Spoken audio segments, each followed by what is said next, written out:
Në këtë moment, ndërsa po lexoni këto fjalë, trupi juaj po udhton nëpër hapësirë me një shpejtësi maramandze. Toka rrotullohet me 1670 km/h. Ajo qarkullon rreth diellit me 107.000 km/h. Sistemi ynë diellor fluturon nëpër galaktik me 720.000 km/h. Dhe vetë galaktika jonë, rruga e Qumashtit, po shkrep nëpër hapësirë me 2.400.000 km/h. Por këtu është e çuditshme.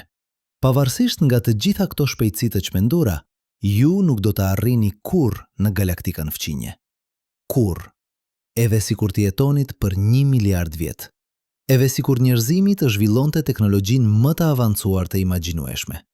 Ju jeni burgosur në një ishull kozmik, dhe muret e këtij burgu nuk janë bërë nga hekur apo beton, por nga vetë struktura e realitetit. Në vitin 1905, Albert Einstein publikoi një ekuacion që do të ndryshonte përgjithmonë mënyrën se si e kuptonim universin.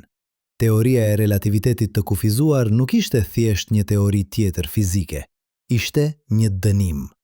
Një dënim kozmik që do të mbyllte përgjithmonë mundësinë e eksplorimit të vërtet të universit. Shpejtësia e dritës, 300.000 km/s, nuk është thjesht një limit shpejtësie, është kufiri absolut i kauzalitetit, muri i fundit i realitetit, burgu nga i cili asgjë dhe askush nuk mund të shpëtojë. Dhe pasojat e këtij burgu janë kaq të tmerrshme, saqë shumica e njerëzve refuzojnë ta pranojnë atë. Imagjinoni një natë të kthjellët, larg ndriçimit të qytetit. Shikoni lart. Atje, si një shirit i bardhë qumshti i derdhur në qiellin e zi, shtrihet galaktika jonë. Rreth 200 miliard yje, secili potencialisht me planetet e tij, secili potencialisht me jetën e tij.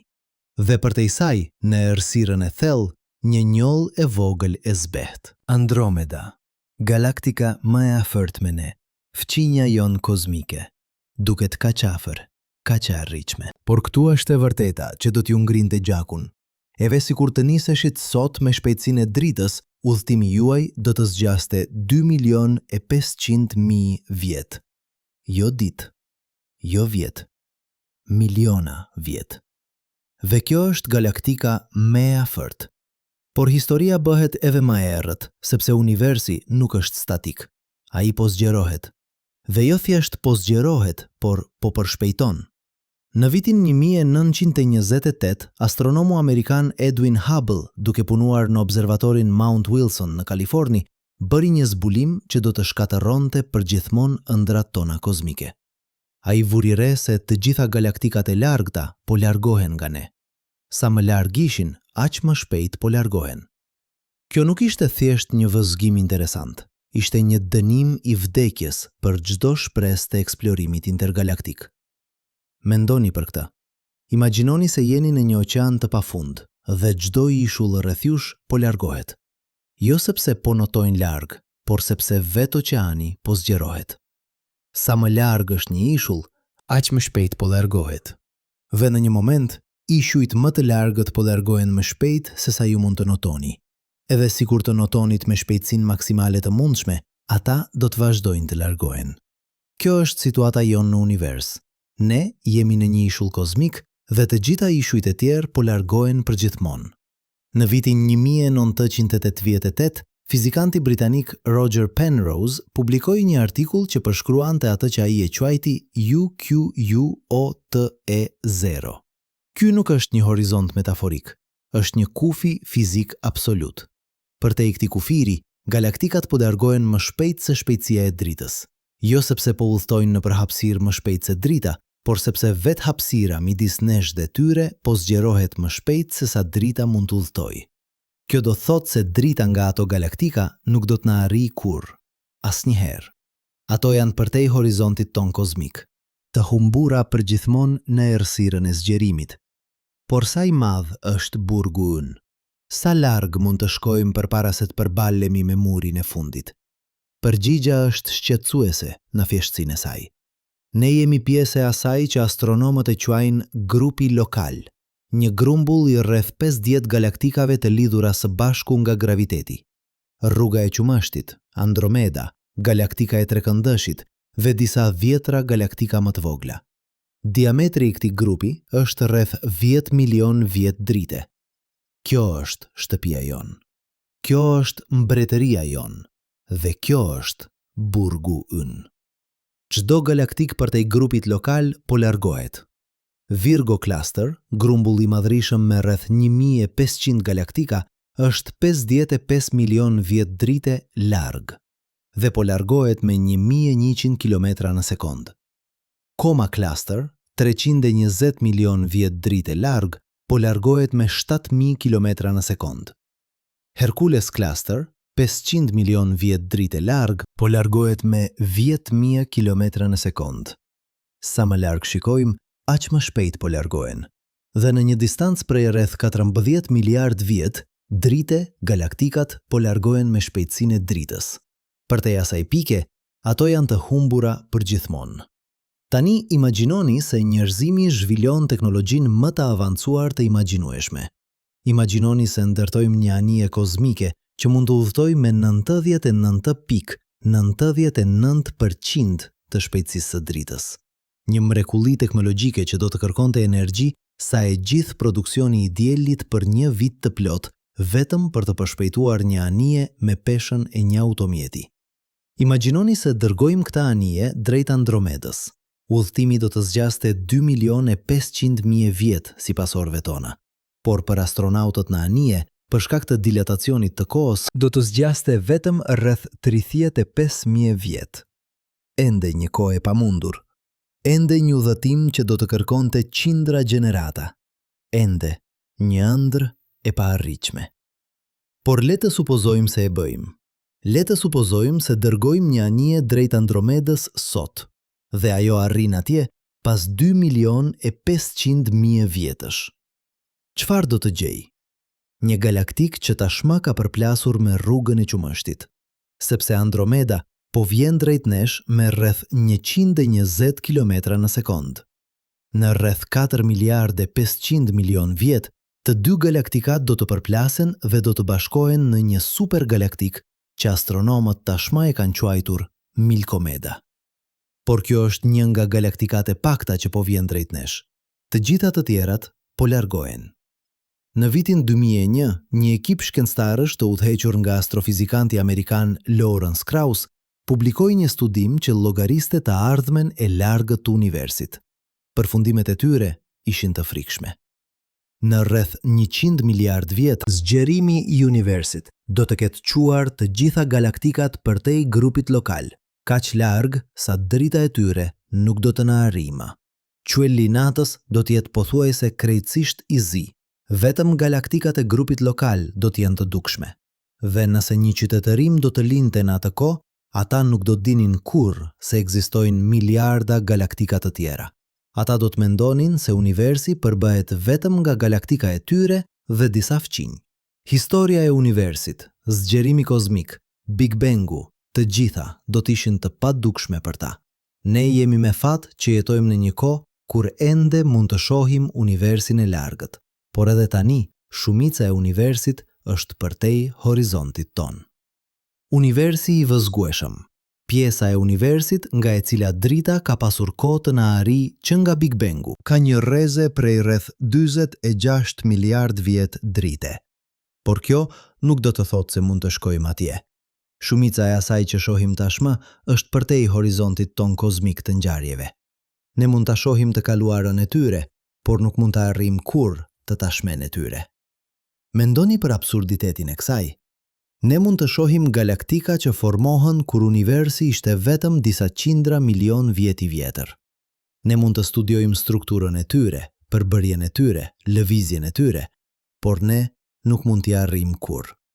Ato janë si fantazma në një muze kozmik, të dukshme, por të paprekshme, të studitueshme, por të paarritshme. Dhe çdo ditë që kalon, më shumë galaktika kalojnë përtej horizontit. Çdo sekond, universi po na rrëmben një pjesë të së ardhmes son.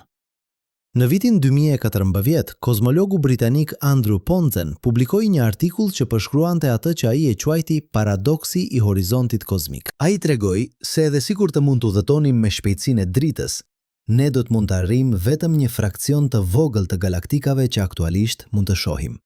Shumica e tyre tashmë janë përtej horizontit ton kozmik të ngjarjeve. Ato po largohen më shpejt se sa ne mund të udhtojmë. Edhe sikur të niseshim sot me shpejtësinë e dritës, ne nuk do t'i arrijmë kurrë. Drita që shohim nga ato galaktika u nis miliarda vjet më parë, kur ato ishin më afër, por tani ato janë larg përgjithmonë. Kjo është e vërteta e frikshme e burgut ton kozmik. Ne nuk jemi të burgosur sepse teknologjia jonë është e pamjaftueshme. Ne nuk jemi të burgosur sepse nuk kemi zbuluar ende sekretet e udhëtimit më të shpejtë se drita. Ne jemi të burgosur sepse vetë struktura e universit, ligjet fundamentale të fizikës e bëjnë të pamundur shpëtimin. Shpejtësia e dritës nuk është një limit inxhinierik, është një limit ontologjik, një kufi i vetë realitetit. Por pse? Pse universi është ndërtuar kështu? Pse ekziston ky limit absolut? Për të kuptuar këtë, duhet të kthehemi te Einstein dhe te zbulimi i tij revolucionar. Përpara Einsteinit, fizikantët mendonin se hapësira dhe koha ishin absolute. 1 metër ishte 1 metër kudo në univers. 1 sekond ishte 1 sekond për çdo. Por Einstein tregoi se kjo ishte e gabuar. Hapësira dhe koha nuk janë absolute. Ato janë relative. Ato varen nga shpejtësia juaj dhe nga fusha gravitacionale ku gjendeni. Imagjinoni 2 astronaut. Njëri qëndron në tokë, tjetri udhton në një anije kozmike me 90% të shpejtësisë së dritës. Për astronautin në tokë, 1 orë kalon normalisht, por për astronautin në anije, koha po kalon më ngadalë. Kur ai kthehet në tokë pas asaj që për të ka qenë 1 orë, ai do të zbulojë se në tokë kanë kaluar 2 orë e 16 minuta. Sa më shpejt udhtoni, aq më ngadalë kalon koha për ju. Dhe në shpejtësinë e dritës, koha ndalon plotësisht. Por ka diçka edhe më të çuditshme. Ndërsa afroheni me shpejtësinë e dritës, masa juaj rritet. Jo sepse po shtoni materie, por sepse energjia e lëvizjes suaj po zhderojët në masë sipas ekuacionit të famshëm të Einsteinit. E është e barabartë me m herë c në katror. Sa më shpejt të shkoni, aq më shumë energji nevojitet për t'ju përshpejtuar më tej. Dhe në shpejtësinë e dritës, masa juaj do të bëhej e pafundme. Do të nevojitej energji e pafundme për t'ju lëvizur. Kjo është arsyeja pse asgjë me masë nuk mund të arrijë shpejtësinë e dritës. Nuk është një problem inxhinierik, është një pamundësi matematikore. Vetëm grimcat pa masë, si fotonet e dritës, mund të udhtojnë me shpejtësinë e dritës. Dhe ato duhet të udhtojnë gjithmonë me atë shpejtësi. Ato nuk mund të ngadalsohen. Ato nuk mund të ndalojnë. Nga perspektiva e një fotoni, udhtimi nga një il i largët te syri juaj ndodh në një qast. Për fotonin, koha nuk ekziston. Hapësira nuk ekziston. E gjithë historia e universit, nga Big Bangu deri në fundin e kohës, është një moment i vetëm i përjetshëm. Kjo është natyra e kufirit. Shpejtësia e dritës nuk është thjesht shpejtësia më e shpejtë. Është shpejtësia në të cilën hapësira dhe koha humbasin kuptimin. Është kufiri midis ekzistencës dhe jo ekzistencës. Dhe ne, që njihet me mas, jemi përgjithmonë në anën e gabuar të këtij kufiri. Ne jemi të dënuar të udhtojmë përgjithmonë më ngadalë se drita, të burgosur në një univers ku distancat janë reale dhe koha kalon pareshtur. Por historia bëhet edhe më e errët kur konsiderojmë zgjerimin e universit. Në vitin 1928, Georges Lemaitre, një prift dhe fizikant belg, propozoi për herë të parë se universi po zgjerohet. Ai argumentoi se nëse universi po zgjerohet tani, atëherë në të kaluarën ai duhet të ketë qenë më i vogël, dhe nëse shkoni mjaft larg në të kaluarën, universi duhet të ketë filluar nga një pikë vetme me dendësi të pafundme. Kjo ishte lindja e teorisë së Big Bangut. Në fillim, shumë shkencëtarë refuzuan këtë ide, ajo dukej shumë e çuditshme, shumë teologjike. Por në vitin 1965, 2 radioastronom amerikan, Arno Penzias dhe Robert Wilson, zbuluan aksidentalisht rrezatimin kozmik të sfondit. Kjo ishte _quote_2_ i mbetur nga Big Bangu. Një rrezatim i dobët mikrovall që mbush të gjithë universin. Ishte prova përfundimtare. Universi kishte filluar me një shpërthim të madh dhe ai po zgjerohet që atëherë. Por këtu është pjesa që shumica e njerëzve nuk e kuptojnë. Kur themi se universi po zgjerohet, ne nuk nënkuptojmë se galaktikat po lvizin nëpër hapësirë. Ne nënkuptojmë se vetë hapësira po zgjerohet. Imagjinoni një top gome me pika të vizatuara në sipërfaqe. Ndërsa e fryjnë topin, pikat largohen nga njëra tjetra. Por pikat nuk po lvizen në sipërfaqen e topit. Është vetë sipërfaqja që po zgjerohet. Kështu po ndodh me universin. Hapësira midis galaktikave po zgjerohet dhe kjo po i largon ato nga njëra tjetra. Dhe këtu vjen pjesa më e frikshme. Në vitin 1998, dy ekipe të pavarura të astronomëve, duke studiuar supernova të largëta, bën një zbulim që do t'i fitonte atyre çmimin Nobel. Ata zbuluan se zgjerimi i universi po përshpejton. Jo vetëm që universi po zgjerohet, por ai po zgjerohet gjithnjë më shpejt. Diçka, një forcë misterioze që ata e quajtën energji e errët, po shtyn universin të zgjerohet me një ritëm gjithnjë në rritje. Kjo do të thotë se galaktikat e largëta nuk po largohen thjesht, ato po largohen gjithnjë më shpejt. Dhe në një moment, ato do të largohen më shpejt se shpejtësia e dritës. Jo sepse po thyejnë ligjet e fizikës, por sepse hapësira midis nesh dhe tyre po zgjerohet më shpejt se sa drita mund të udhëtojë. Dhe kur kjo ndodh, ato kalojnë përtej horizontit ton kozmik. Ato humbasin përgjithmonë në errësirën e zgjerimit. Çdo ditë, rreth 100 miliard yje kalojnë përtej horizontit ton kozmik. Çdo ditë, universi i arritshëm zvoglohet. Çdo ditë, burgu ynë bëhet më i vogël. Dhe nuk ka asgjë që ne mund të bëjmë për ta ndaluar këtë. Nuk ka teknologji që mund ta shpëtojë, nuk ka zbulim që mund ta ndryshojë. Ligjet e fizikës janë absolute dhe ato na kanë dënuar në një ishull kozmik që po të kurret. Por çfarë për vrimat të zeza? Çfarë për tunelet e kalbur? Çfarë për të gjitha konceptet e shkencës fiksion që premtojnë udhëtime më të shpejta se drita?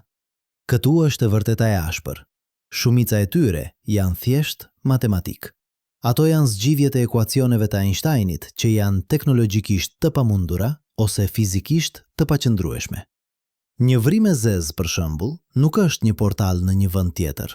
Është një rajon i hapësirës ku graviteti është kaq i fortë sa asgjë, as drita nuk mund të shpëtojë.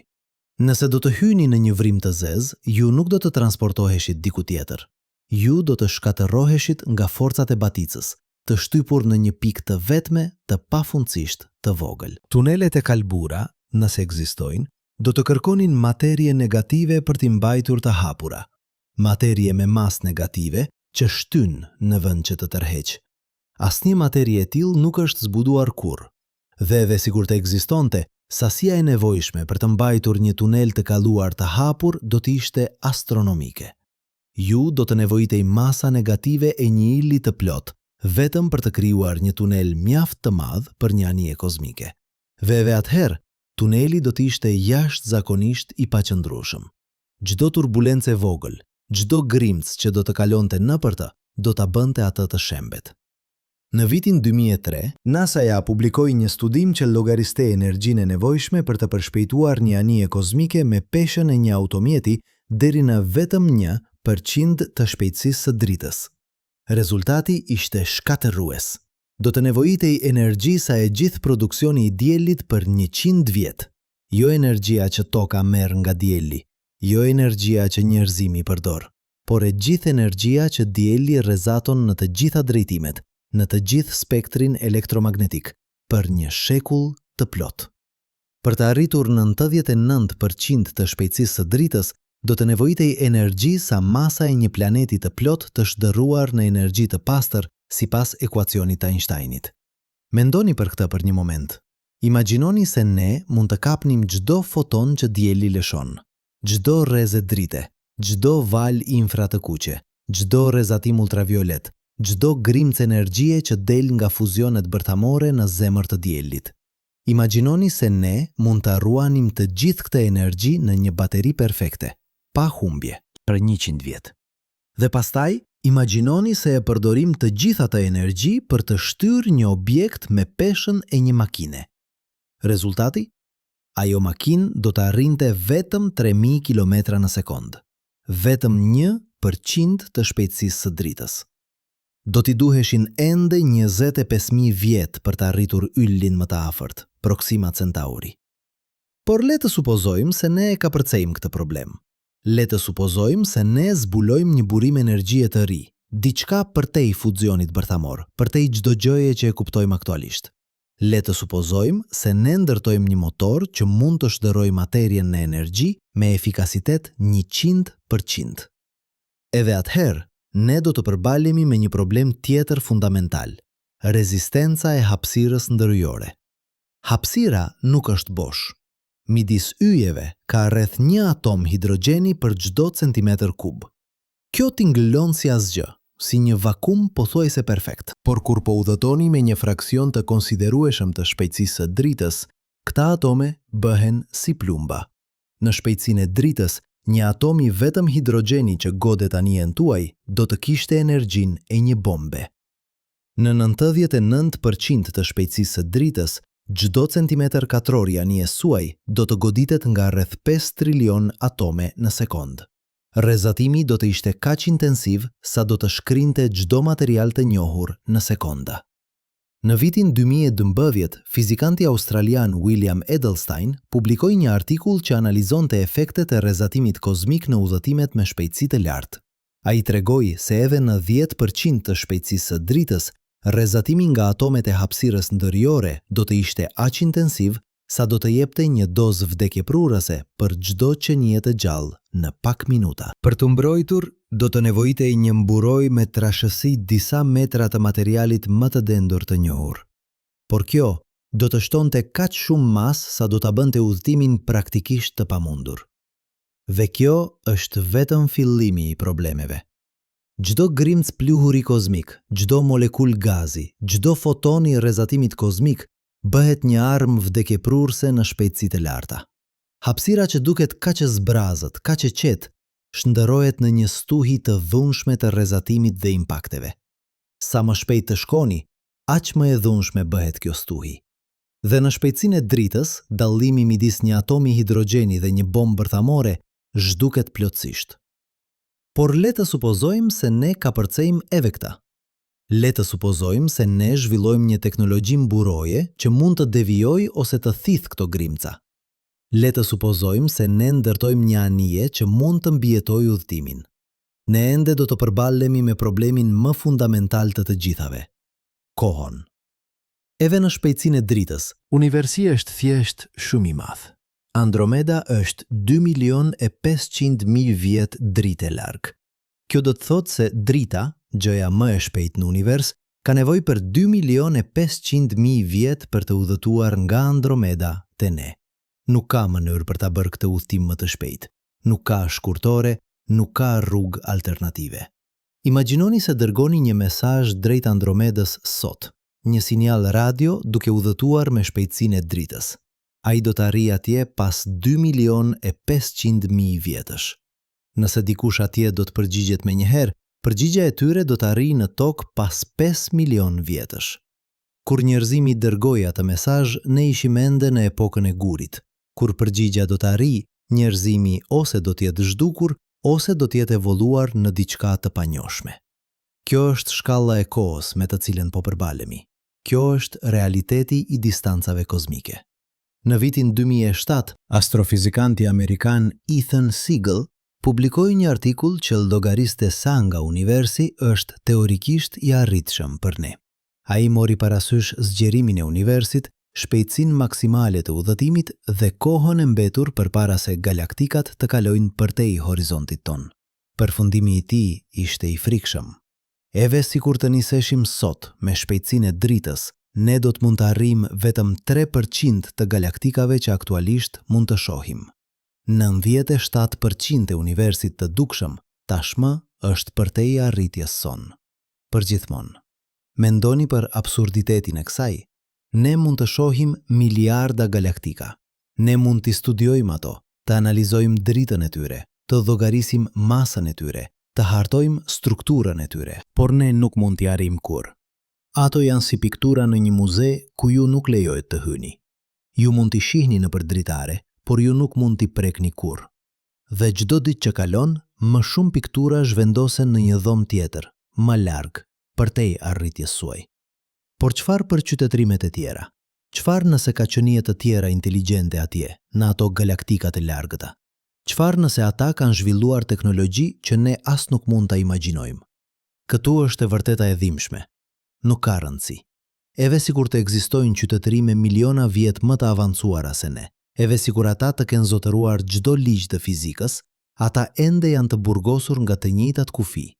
Shpejtësia e dritës nuk është një limit teknologjik, është një limit fundamental i realitetit. Nuk ka teknologji që mund ta thyejë atë, sepse thyerja e saj do të kërkonte thyerjen e vetë strukturës së hapësirës dhe kohës. Në vitin 2015, fizikanti teorik Miguel Alcubierre propozoi një koncept që u bë i famshëm si quote pes. Ideja ishte e thjeshtë. Në teori, në vend që të lvizni nëpër hapësirë, ju kontraktoni hapësirën përpara jush dhe e zgjeroni hapësirën pas jush.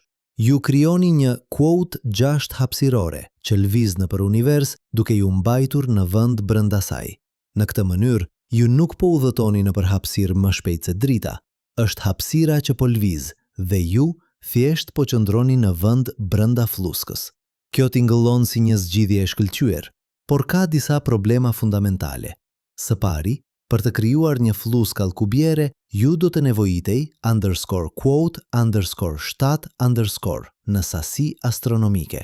Nuk është thjesht materie negative, por energji me vlerë negative. Diçka që ka më pak energji se vakumi i zbrazët. Asnjë gjë e tillë nuk është zbuluar kurrë, dhe shumica e fizikantëve dyshojnë se ajo nuk mund të ekzistojë në sasi të mjaftueshme.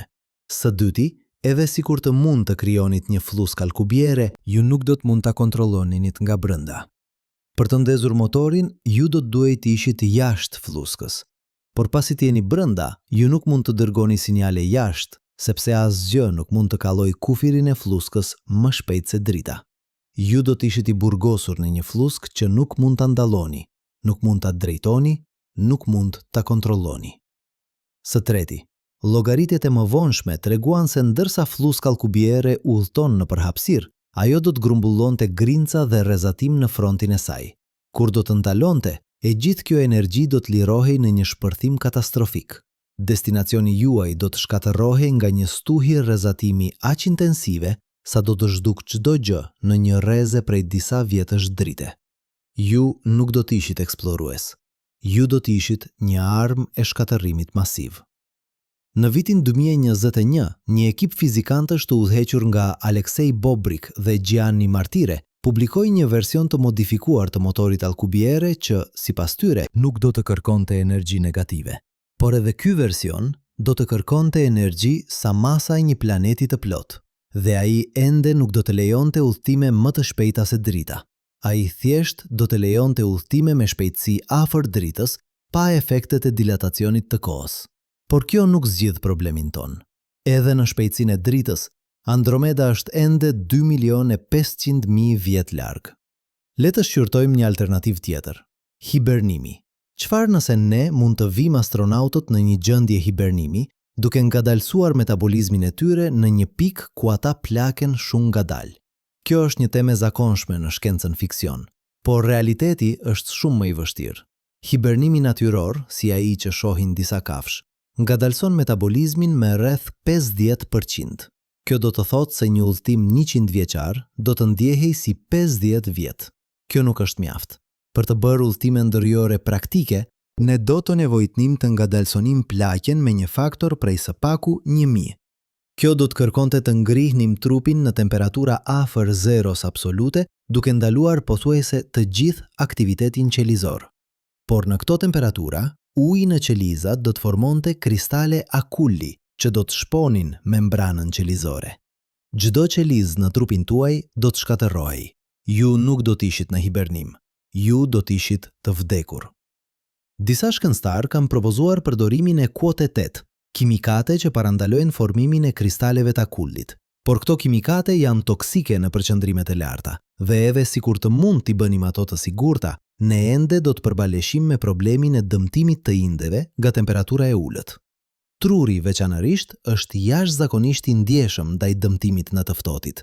Edhe dëmtimet të vogle mund të shkaktojnë humbje të kujtesës, ndryshime në personalitet ose vdekje cerebrale. Në vitin 2008, një ekip shkencëtarësh japonez arriti të ngrinte një mjedis të vogël në një gjendje të ngrirë për 30 vjet dhe pastaj ta rinjallte atë.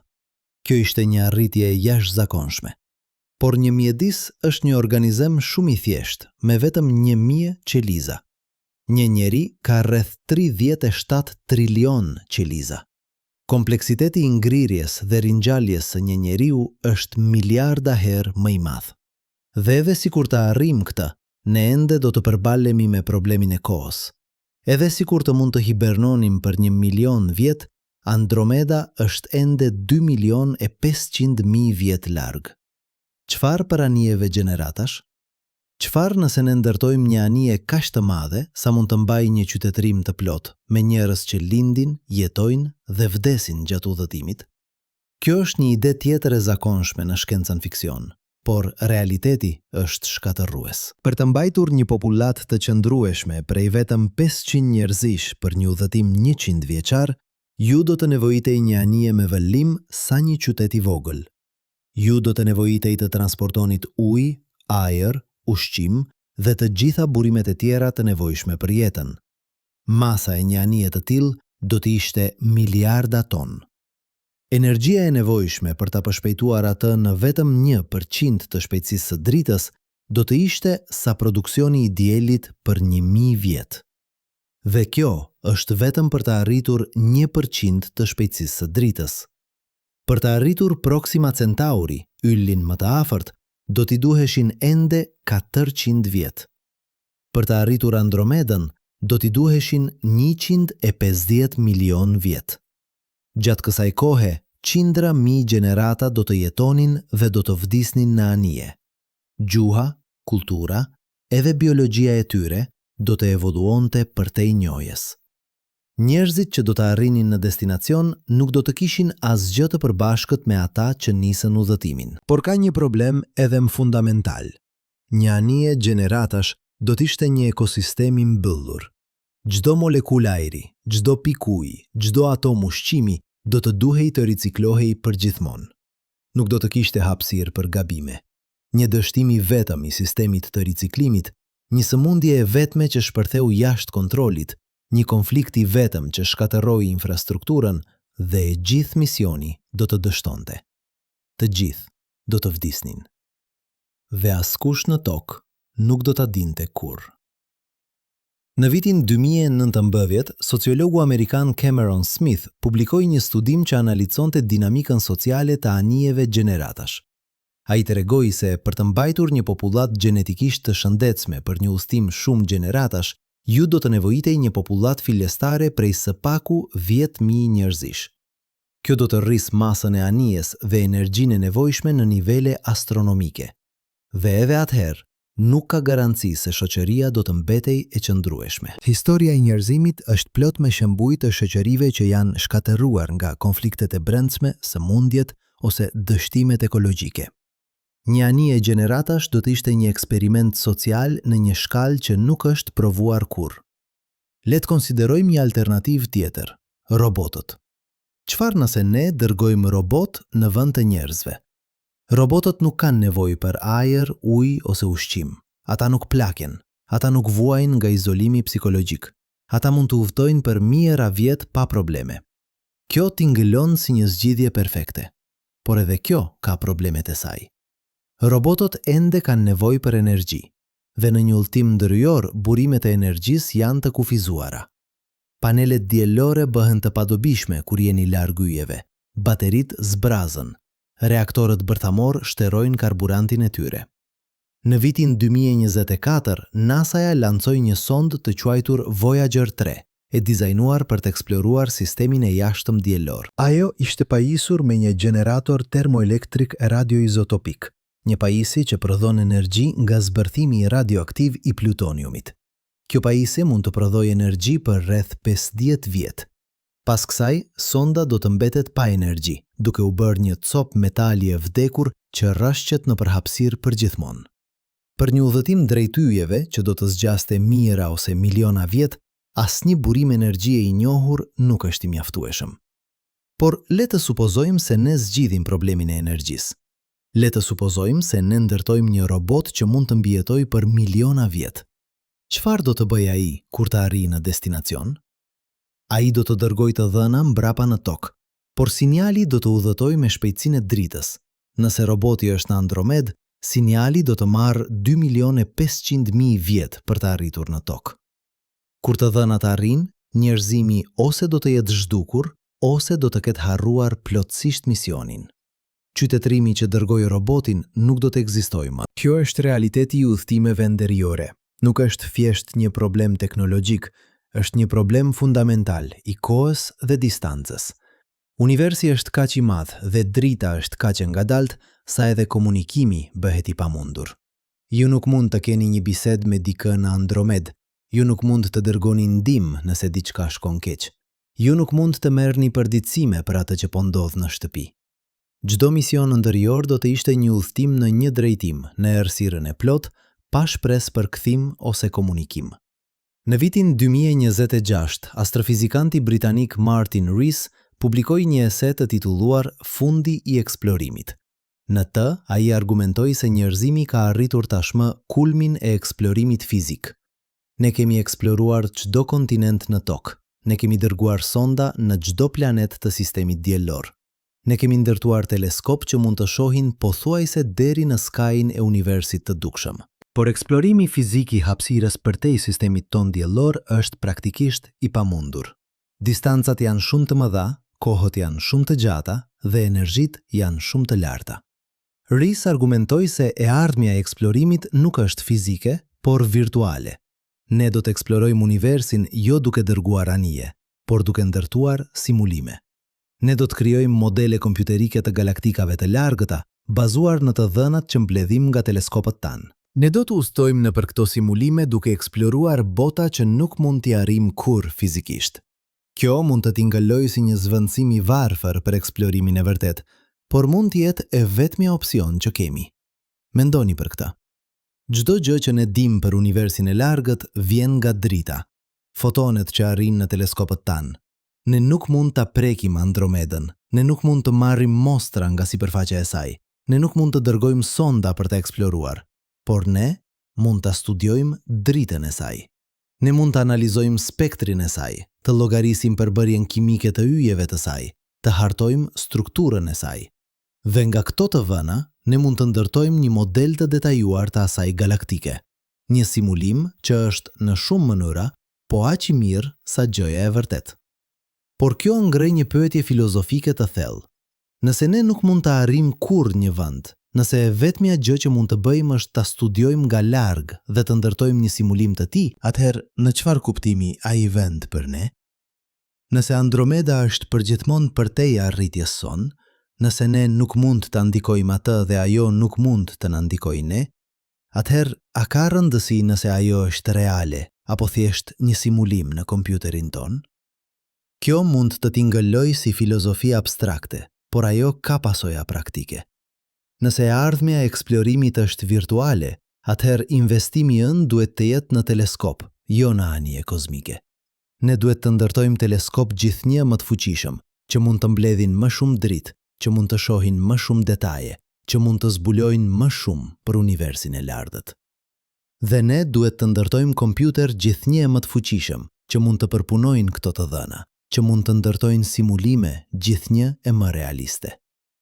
Në vitin 2025, Agjencia Evropiane e Hapësirës lancoi teleskopin kozmik Euclid, të dizajnuar për të hartuar strukturën e universit me detaje të papara. Në vitin 2026, NASA-ja planifikon të lancojë teleskopin hapësinor Nancy Grace Roman, që do të ketë një fushë shikimi 100 herë më të madhe se teleskopi Hubble. Këta teleskop do të na japin një pamje të detajuar të miliarda galaktikave. Ata do të na lejojnë të studiojmë formimin e yjeve, evolucionin e galaktikave dhe strukturën e madhe të universit. Por ata nuk do të na lejojnë të uftojmë atje. Ata do të na japin njohuri, por jo akses. Dhe kjo është thelbi i burgut ton kozmik. Ne mund të shohim, ne mund të studiojmë, ne mund të kuptojmë, por ne nuk mund të shkojmë. Ne jemi si një fëmijë që shikon nëpër dritaren e një dyqani lodrash, duke parë gjëra të mrekullueshme që nuk mund t'i arrijë kurrë. Universi na ka dhënë inteligjencën për ta kuptuar veten, por jo mjetet për ta eksploruar ata. Ne jemi të dënuar të jemi vëzhgues, jo pjesëmarrës.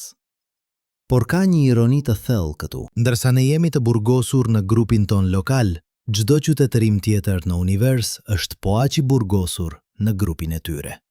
Nëse ka jetë inteligjente në Andromed, ata po përballen të njëjtin problem. Ata mund të na shohin, por nuk mund të na arrijnë. Ata mund të dërgojnë sinjale, por ato do të marrin miliona vjet për të arritur. Dhe kur të arrijnë, ne ose do të jemi zhdukur, ose do të kemi evoluar për të i njohjes. Çdo qytetërim në univers është i izoluar në ishullin e tij kozmik, duke shikuar ishuj të tjerë që largohen përgjithmonë në errësirë. Kjo ngre një pyetje tjetër shqetësuese.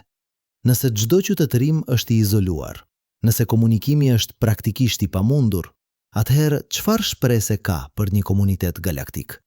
Çfarë shprese ka për shkëmbimin e ideve, për bashkëpunimin, për mësimin nga njëri tjetri? Përgjigja është e frikshme. Nuk ka shpresë. Çdo qytetërim duhet të zhvillohet në izolim të plot, duke bërë të njëjtat gabime, duke zbuluar të njëjtat të vërteta, duke përballuar të njëjtat sfida, pa mundësi për të mësuar nga përvoja e të tjerëve. Imagjinoni nëse çdo qytet në tokë do të ishte i izoluar plotësisht nga të gjithë të tjerët. Asnjë komunikim, asnjë tregti, asnjë shkëmbim idesh. Çdo qytet do të duhej të shpikë rrota, të zbulojë zjarrin, të zhvillojë bujqësinë, të krijojë shkrim, të gjitha në mënyrë të pavarur. Sa më ngadalë do të ishte progresi, sa më shumë vuajtje do të kishte. Kjo është situata e qytetërimeve në univers. Çdo njeri është një ishull i izoluar, i dënuar, të përsërisë të njëjtat hapa, pa mundësi për të përfituar nga dituria e të tjerëve. Por ka një aspekt edhe më të errët të kësaj izolimi. Nëse ne nuk mund të komunikojmë me qytetërime të tjera, nëse ne nuk mund të mësojmë nga gabimet e tyre, atëherë ne nuk mund të dimë nëse ka zgjidhje për problemet që përballemi. Ndryshimi klimatik, lufta bërthamore, inteligjenca artificiale, pandemit globale, të gjitha këto janë kërcënime ekzistenciale për qytetërimin ton. Ndoshta ka qytetërime të tjera që kanë përballuar këto sfida dhe kanë mbijetuar. Ndoshta ata kanë mësuar se si të menaxhojnë teknologjinë e tyre, se si të ruajnë mjedisin e tyre, se si të shmangjen vetë shkatërrimin. Por ne nuk do ta dimë kurrë. Dituria e tyre do të vdes me ta, e humbur përgjithmonë në izolimin kozmik. Në vitin 2020, filozofi australian Toby Ord publikoi një libër të titulluar The Precipice, në të cilin ai argumentoi se njerëzimi është në momentin më të rrezikshëm të historisë së tij. Ne kemi zhvilluar teknologji që mund të na shkatërrojnë, por ne nuk kemi zhvilluar ende urtësinë për t'i menaxhuar ato. Ai llogariti se ka një shans prej 1 në 6 që njerëzimi do të shkatërrohet në shekullin e ardhshëm. Dhe nëse kjo ndodh, e gjithë dituria jonë, të gjitha arritjet tona, të gjitha shpresat tona, do të humbasin përgjithmonë. Asnjë qytetërim tjetër nuk do ta di kurrë se ne ekzistuam. Kjo është pasoja përfundimtare e burgut ton kozmik. Ne nuk jemi vetëm të izoluar në hapësirë, ne jemi të izoluar në kohë. Nëse ne dështojmë, nuk ka askush që mund të na shpëtojë. Nuk ka askush që mund të mësojë nga gabimet tona. Ne jemi plotësisht vetëm në një ishull kozmik që po të kurret, të rrethuar nga një oqean i pafund që po zgjerohet përgjithmonë. Dhe e vetmja gjë që qëndron midis nesh dhe zhdukjes është urtësia jon kolektive, aftësia jon për të menaxhuar teknologjinë tonë dhe fati ynë. Në vitin 1050, paradoksi i Fermi u formua. Për herë të parë nga fizikanti italian Enrico Fermi, gjatë një drek në Los Alamos. Poetja e tij ishte e thjeshtë, por shqetësuese. Nëse universi është kaq i madh, nëse ka miliarda galaktika me miliarda yje, Nëse jeta është një pasojë e natyrshme e kimisë dhe fizikës, atëherë pse ne nuk kemi parë asnjë provë të qytetërimeve të tjera? Pse qielli është kaq i heshtur? Pse ne duket se jemi plotësisht vetëm? Për 76 vjet, shkencëtarët kanë propozuar qindra zgjidhje për këtë paradoks. Ndoshta jeta është jashtëzakonisht e rrallë, ndoshta inteligjenca është edhe më e rrallë, ndoshta qytetërimet shkatërrojnë veten përpara se të bëhen ndërhyjore. Ndoshta ata janë atje, por ne thjesht nuk i kemi zbuluar ende. Por ka një zgjidhje tjetër, më e errët, më e frikshme, që rrallë diskutohet hapur. Ndoshta ata janë atje, por ata janë po aq të burgosur sa ne. Ndoshta çdo qytetërim në univers është i mbyllur në ishullin e tij kozmik, duke shikuar në errësirë, duke parë drita të largëta që nuk mund t'i arrijë kurrë. Mendoni për këtë. Imagjinoni se ka 1 milion qytetërime inteligjente në universin ton të dukshëm. 1 milion botë, ku qeniet kanë zhvilluar teknologji, shkencë, artë, filozofi. 1 milion shoqëri që po përpiqen të kuptojnë vendin e tyre në kozmos. Por për shkak të zgjerimit të universit, për shkak të kufirit absolut të shpejtësisë së dritës, asnjë prej këtyre qytetërimeve nuk mund të komunikojë me asnjë tjetër. Ata janë si të mbytur në një oqean, secili duke bërtitur për ndihmë, por asnjë zë nuk mund të udhtojë nëpër ujë. Çdo qytetërim vdes në heshtje, pa ditur kurrë se ka të tjerë atje jashtë.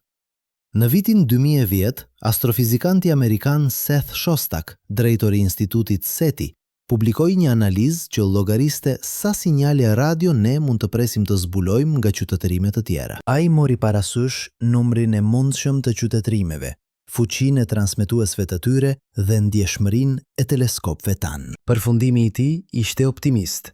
Nëse ka qytetërime atje jashtë që po transmetojnë, ne duhet t'i zbulojmë ato brenda disa dekadave. Por ka një supozim kritik në këtë llogaritje.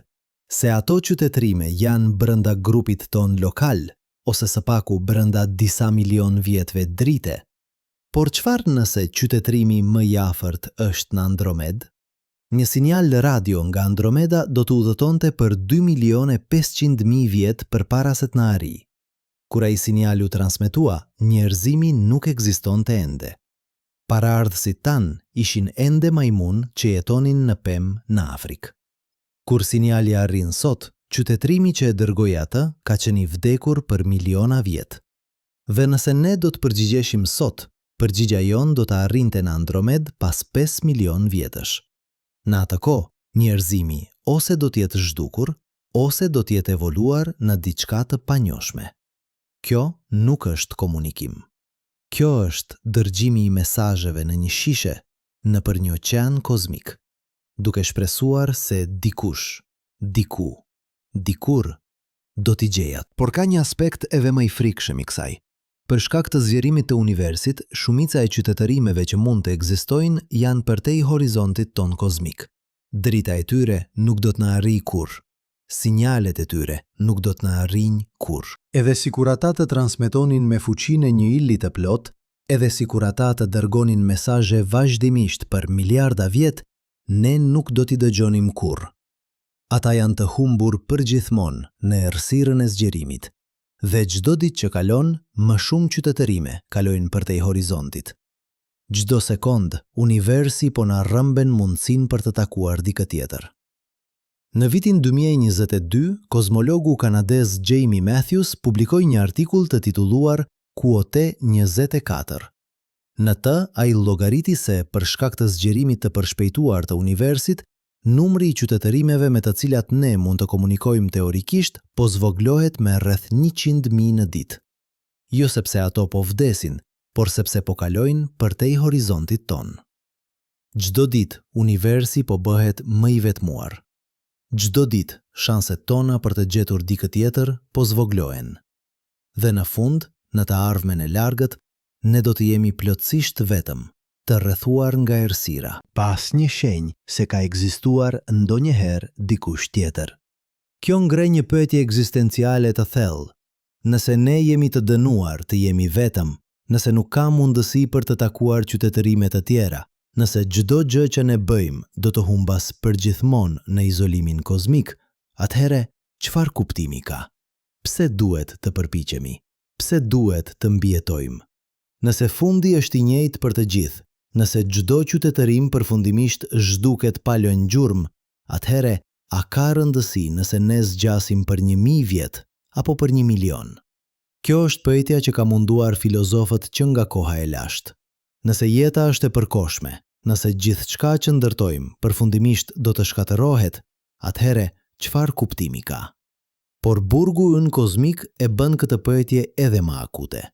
Nuk është thjesht se ne do të vdesim, është se çdo gjë që ne bëjmë, çdo zbulim që bëjmë, çdo vepër arti që krijojmë do të humbas përgjithmonë.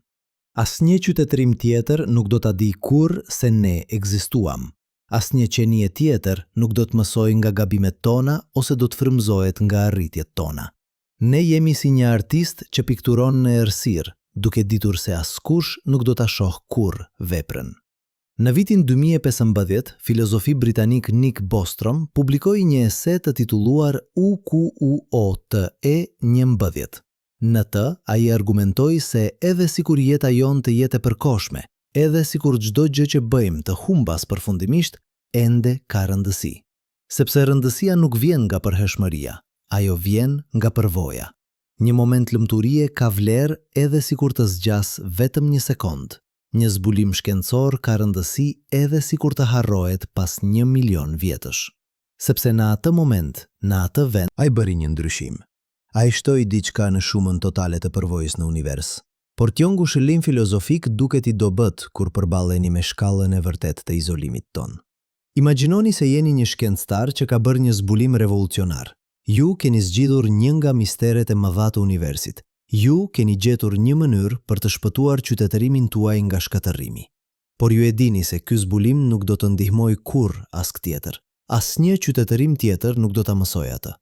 Ata do të duhet ta zbulojnë vetë, ose do të dështojnë dhe do të vdesin.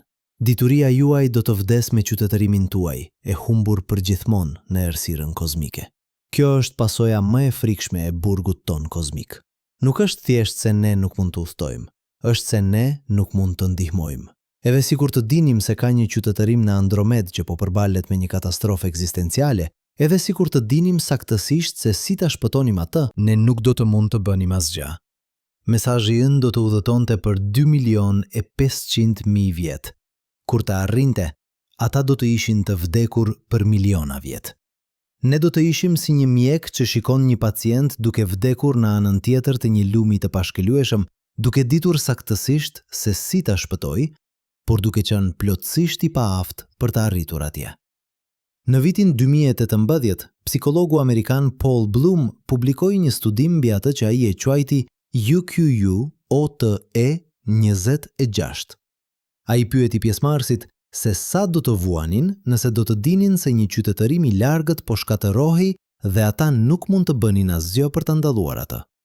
Shumica e pjesëmarrësve raportuan nivele të larta ankthi dhe depresioni. Disa thanë se do të preferonin të mos dinin fare. Kjo është një reagim i kuptueshëm. Të dish për vuajtjen që nuk mund ta lehtësosh është një formë torture psikologjike. Por kjo është situata jonë. Çdo herë që shikojmë në qiellin e natës, ne po shikojmë në të kaluarën. Drita nga Andromeda që shohim sot u nis 2.500.000 vjet më parë. Nëse ka një qytetërim atje, ne po shohim të kaluarën e tyre.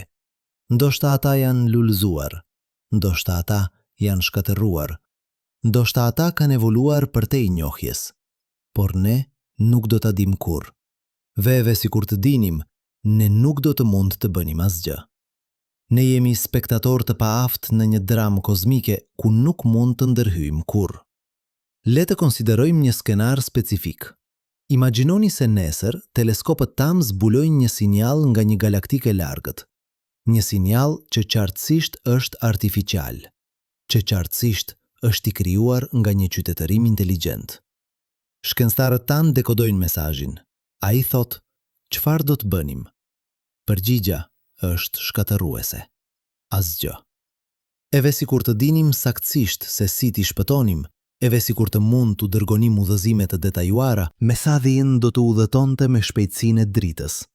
Nëse ajo galaktikë është 100 milion vjet dritë e largë, mesadhin do të arrinte pas 100 milion vjetësh. Ata do të ishin të vdekur për pothuajse 100 milion vjet kur përgjigja jon do të arrinte. Ne do të ishim duke dërguar udhëzime shpëtimi në një varrez kozmike.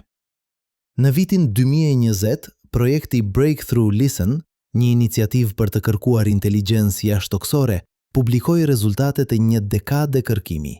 Ata kishin monitoruar mbi 1 milion yje dhe 100 galaktika të afërta. Ata nuk gjetën asgjë, asnjë sinjal artificial, asnjë provë e qytetërimeve të tjera. Qielli ishte plotësisht i heshtur. Disa shkencëtarë interpretuan këtë si provë se jeta inteligjente është jashtëzakonisht e rrallë. Por ka një interpretim tjetër. Ndoshta ka shumë qytetërime atje jashtë, por ata janë kaq të largët sa sinjalet e tyre nuk na kanë arritur ende. Ose ndoshta ata kanë kuptuar të njëjtën të vërtet që ne po kuptojmë tani. Se komunikimi ndërgalaktik është i kotë. Mendoni për këtë nga perspektiva e një qytetërimi të avancuar. Ju keni zhvilluar teknologji për të transmetuar sinjale në të gjithë galaktikën tuaj. Ju keni dërguar mesazhe për mijëra vjet, por ju nuk keni marrë kurrë një përgjigje. Ju e dini se eve sikur dikush të dëgjoj, eve sikur ata të përgjigjen menjëherë, përgjigja do të marrë miliona vjet për t'ju arritur. Në atë kohë, qytetërimi juaj mund të jetë zhdukur. Gjuha juaj mund të jetë harruar. Pyetjet që bët mund të mos kenë më rëndësi. Në një moment ju do të pyesni pse të vazhdojmë, pse të shpenzojmë burime për të dërguar mesazhe që nuk do të marrin kurrë përgjigje. Kjo mund të jetë zgjidhja e paradoksit të Fermi. Jo se nuk ka qytetërime të tjera, por se ato kanë heshtur. Ata kanë kuptuar se komunikimi është i kotë, se izolimi është absolut, se çdo përpjekje për të arritur përtej ishullit të tyre kozmik është e dënuar të dështoj. Dhe kështu, ata janë tërhequr në heshtje, duke u fokusuar në mbijetesen e tyre, duke ditur se ata janë plotësisht vetëm. Në vitin 2023, filozofi amerikan David Chalmers publikoi një ese të tituluar Heshtja e Madhe.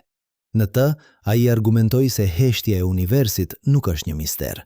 Është një pasojë natyrshme e ligjeve të fizikës. Shpejtësia e dritës dhe zgjerimi i universit krijoi një barierë absolute për komunikimin. Çdo qytetërim që arrin një nivel të caktuar të sofistikimit do ta kuptojë këtë. Dhe kur ta kuptojnë, ata do të ndalojnë së transmetuari. Jo sepse kanë humbur shpresën, por sepse kanë kuptuar se shpresa ishte një iluzion që nga fillimi. Por kjo ngre një pyetje tjetër shqetësuese. Nëse komunikimi është i kotë, nëse çdo qytetërim është i dënuar të jetë vetëm, atëherë çfarë për luftën? Çfarë nëse ka qytetërime armiqësore atje jashtë? Çfarë nëse ata duan të na shkatërrojnë? Këtu është lajmi i mirë, nëse mund të quajmë kështu. Ata nuk mund. Për të njëjtat arsye që ne nuk mund t'i arrijmë ata nuk mund të na arrijnë ne. Burgu ynë kozmik është gjithashtu mbrojtja jon. Asnjë armik, sado i fuqishëm, nuk mund të na sulmojë nga një galaktik tjetër. Distancat janë shumë të mëdha, kohët janë shumë të gjata, energjitë janë shumë të larta. Imagjinoni një qytetërim armiqësor në Andromed që vendos të na shkatërrojë. Ata ndërtojnë një armë të fuqishme, një rrezë vdekjeprurse që udhëton me shpejtësinë e dritës. Ata e drejtonin atë drejt tokës dhe e aktivizojnë. Ajo rrezë do të udhëtojë për 2.500.000 vjet përpara se të na arrijë. Kur ajo arrin, njerëzimi ose do të jetë zhdukur, ose do të jetë evoluar në diçka që mund të mbrohet lehtësisht nga një armë kaq primitive. Dhe edhe sikur ajo rrezë të na shkatërronte, qytetërimi që e dërgoi atë do të ishte i vdekur për miliona vjet. Hakmarrja do të ishte e pamundur. Lufta ndërgalaktike nuk është thjesht e vështirë, është absurde. Në vitin 2024, shkencëtari ushtarak amerikan Robert Zubrin publikoi një analizë të asaj që ai e quajti UQUOTE 11. Ai argumentoi se për shkak të distancave kozmike, lufta midis qytetërimeve nga galaktika të ndryshme është praktikisht e pamundur. Asnjë burim nuk është mjaft i vlefshëm për të justifikuar një fushatë ushtarake që do të zgjaste miliona vjet. Asnjë kërcënim nuk është mjaft i menjëhershëm për të kërkuar një përgjigje që do të arrinte miliona vjet më vonë. Burgu ynë kozmik, për të gjitha kufizimet e tij, na garanton paqe. Ne nuk mund të sulmojmë dikë tjetër dhe askush nuk mund të na sulmojë ne. Por kjo paqe vjen me një çmim.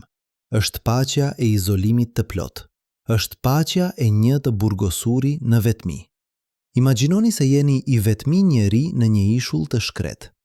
Ju nuk keni armiq sepse nuk ka askush tjetër atje, por ju gjithashtu nuk keni miq. Ju nuk keni askë me të cilin të flisni, askë me të cilin të ndani përvojat tuaja, askë që mund t'ju ndihmoj kur keni nevojë. Kjo është situata jonë në shkallë kozmike. Ne jemi të sigurt, por jemi plotësisht vetëm. Le të konsiderojmë tani një eksperiment mandor. Imagjinoni se nesër shkencëtarët zbulojnë një mënyrë për të komunikuar më shpejt se drita, një teknologji që lejon dërgjimin e informacionit në mënyrë të qastë në çdo distancë. Kjo do të ishte revolucionare. Ne do të mund të komunikonim me qytetërime në Andromed në kohë reale. Ne do të mund të shkëmbenim ide, të mësonim nga njëri tjetri, të ndihmonim njëri tjetrin. Burgu ynë kozmik do të thyhej. Por ka një problem. Një teknologji e tillë do të shkel parimet fundamentale të fizikës. Në teorinë e relativitetit të Einsteinit, asgjë nuk mund të udhtojë më shpejt se drita, sepse kjo do të lejonte komunikimin me të kaluarën. Imagjinoni se dërgoni një mesazh më shpejt se drita drejt një anije kozmike që po udhton larg jush me shpejtësi të lartë. Për shkak të relativitetit të një koshmërisë, ajo anije do të merrte mesazhin tuaj përpara se ju ta dërgonit ata. Ata do të mund t'ju përgjigjnin dhe përgjigja e tyre do t'ju arrinte përpara se ju të dërgonit mesazhin origjinal. Kjo do të krijonte një paradoks kauzal. Ju do të mund të ndryshonit të kaluarën, të krijonit lak kohore, të shkelni parimin e shkak-pasojës. Në vitin 2016, fizikanti teorik Kip Thorne, fituesi çmimit Nobel, publikoi një artikull që provoi se çdo teknologji që lejon komunikim më të shpejtë se drita automatikisht lejon udhëtime në kohë. Dhe udhëtimet në kohë krijojnë paradokse që duket se janë të pasgjithshme. Paradoksi i famshëm i gjyshit. Çfarë ndodh nëse udhëtoni në të kaluarën dhe vrisni gjyshin tuaj përpara se ai të ketë fëmijë? Atëherë ju nuk do të lindnit kurrë, por nëse ju nuk lindët, si mund të udhëtonit në të kaluarën për ta vrarë atë? Kjo është një kontradiktë logjike që duket se nuk ka zgjidhje. Disa fizikantë kanë propozuar se universi mund të zgjidhë këto paradokse duke krijuar realitete alternative. Kur ju udhëtoni në të kaluarën dhe vrisni gjyshin tuaj, ju krijoni një linjë kohore të re, ku ju nuk lindët kurrë, por linja kohore origjinale ku ju lindët dhe udhëtuat në të kaluarën ende ekziston. Kjo është teoria e shumë botëve, një interpretim i mekanikës kuantike që sugjeron se çdo vendim, çdo ngjarje krijon një univers të ri, ku rezultati i ndryshëm ndodh. Por edhe sikur kjo teori të jetë sakt, ajo nuk na ndihmon. Nëse çdo herë që komunikojmë më shpejt se drita ne krijojmë një univers të ri, atëherë ne nuk po komunikojmë me qytetrimin që donim të arrijmë. Ne po komunikojmë me një version alternativ të tyre në një realitet alternativ. Qytetrimi origjinal në linjën tonë kohore është ende i paarritshëm. Burgu ynë kozmik mbetet i paprekur. Në vitin 2025, një ekip fizikantesh të udhëhequr nga Sabine Hossenfelder publikoi një analizë gjithëpërfshirëse të gjitha propozimeve për komunikim më të shpejtë se drita. Ata ekzaminuan tunelet e Kalbura, motorët Alcubierre, ndërthurjen kuantike dhe 10 koncepte të tjera. Përfundimi i tyre ishte i qartë. Asnjë prej këtyre teknologjive nuk mund të përdoret për të dërguar informacion më shpejt se drita pa shkelur parimet fundamentale të fizikës.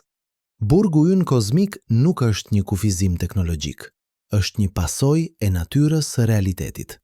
Ndërthurja kuantike, për shembull, shpesh keq kuptohet si një mënyrë për të komunikuar më shpejt se drita. Kur dy grinca janë të ndërthurura, matja e njërës menjëherë ndikon në gjendjen e tjetrës, pavarësisht nga distanca midis tyre. Kjo duket si komunikim i qast, por ka një problem kritik. Ju nuk mund të kontrolloni rezultatin e matjes. Kur matni një grincë të ndërthurur, ju merrni një rezultat të rastësishëm.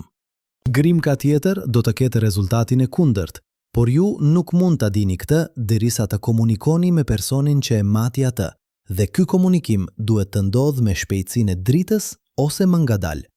Ndërthurja kuantike nuk lejon dërgjimin e informacionit. Ajo është një korelacion, jo një kanal komunikimi. Kjo është një temë e përsëritur në fizik. Çdo herë që dikush propozon një mënyrë për të komunikuar më shpejt se drita, një analizë më e kujdesshme zbulon se ajo nuk funksionon.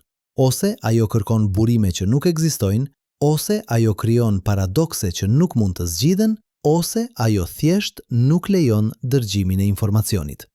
Natyra duket se ka ndërtuar universin në një mënyrë që garanton izolimin ton. Ligjet e fizikës nuk janë thjesht përshkrimet asaj që ndodh. Ato janë kufi absolut të asaj që është e mundur. Në vitin 2026, filozofi i shkencës Helen Longino publikoi një ese të titulluar Determinizmi kozmik. Në të, ajo argumentoi se burgu ynë kozmik nuk është një aksident, është një veçori e dizajnuar e universit. Nëse komunikimi më i shpejt se drita ishte i mundur, universi do t'ishte kaotik. Shkaku dhe pasoja do të përziheshin. E kaluara dhe e ardhmja do të bëheshin të papërcaktueshme. Realiteti vet do të humbte koherencën. Kufiri i shpejtësisë së dritës nuk është një kufizim arbitrar. Është një parakusht për një univers të qëndrueshëm, të parashikueshëm, ku shkaku vjen përpara pasojës dhe ku koha rrjedh në një drejtim.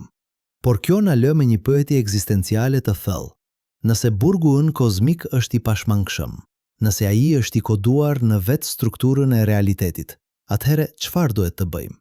Si duhet të jetojmë duke ditur se jemi përgjithmonë të izoluar, se çdo gjë që bëjmë do të humbas përfundimisht, se asnjë qytetërim tjetër nuk do të di kurrë se ne ekzistuam. Disa njerëz mund të gjejnë këtë të depresionuese, por të tjerë mund ta gjejnë atë çliruese. Mendoni për këtë. Nëse ne jemi plotësisht vetëm, nëse askush nuk po na shikon, nëse askush nuk po na gjykon, atëherë ne jemi plotësisht të lirë. Ne mund të vendosim vetë kuptimin e ekzistencës sonë. Ne mund të krijojmë vlerat tona, të ndjekim qëllimet tona, të ndërtojmë shoqërinë që dëshirojmë. Ne nuk kemi nevojë të përmbushim pritshmëritë e një qytetërimi galaktik. Ne nuk kemi nevojë të konkurojmë me qytetërime të tjera.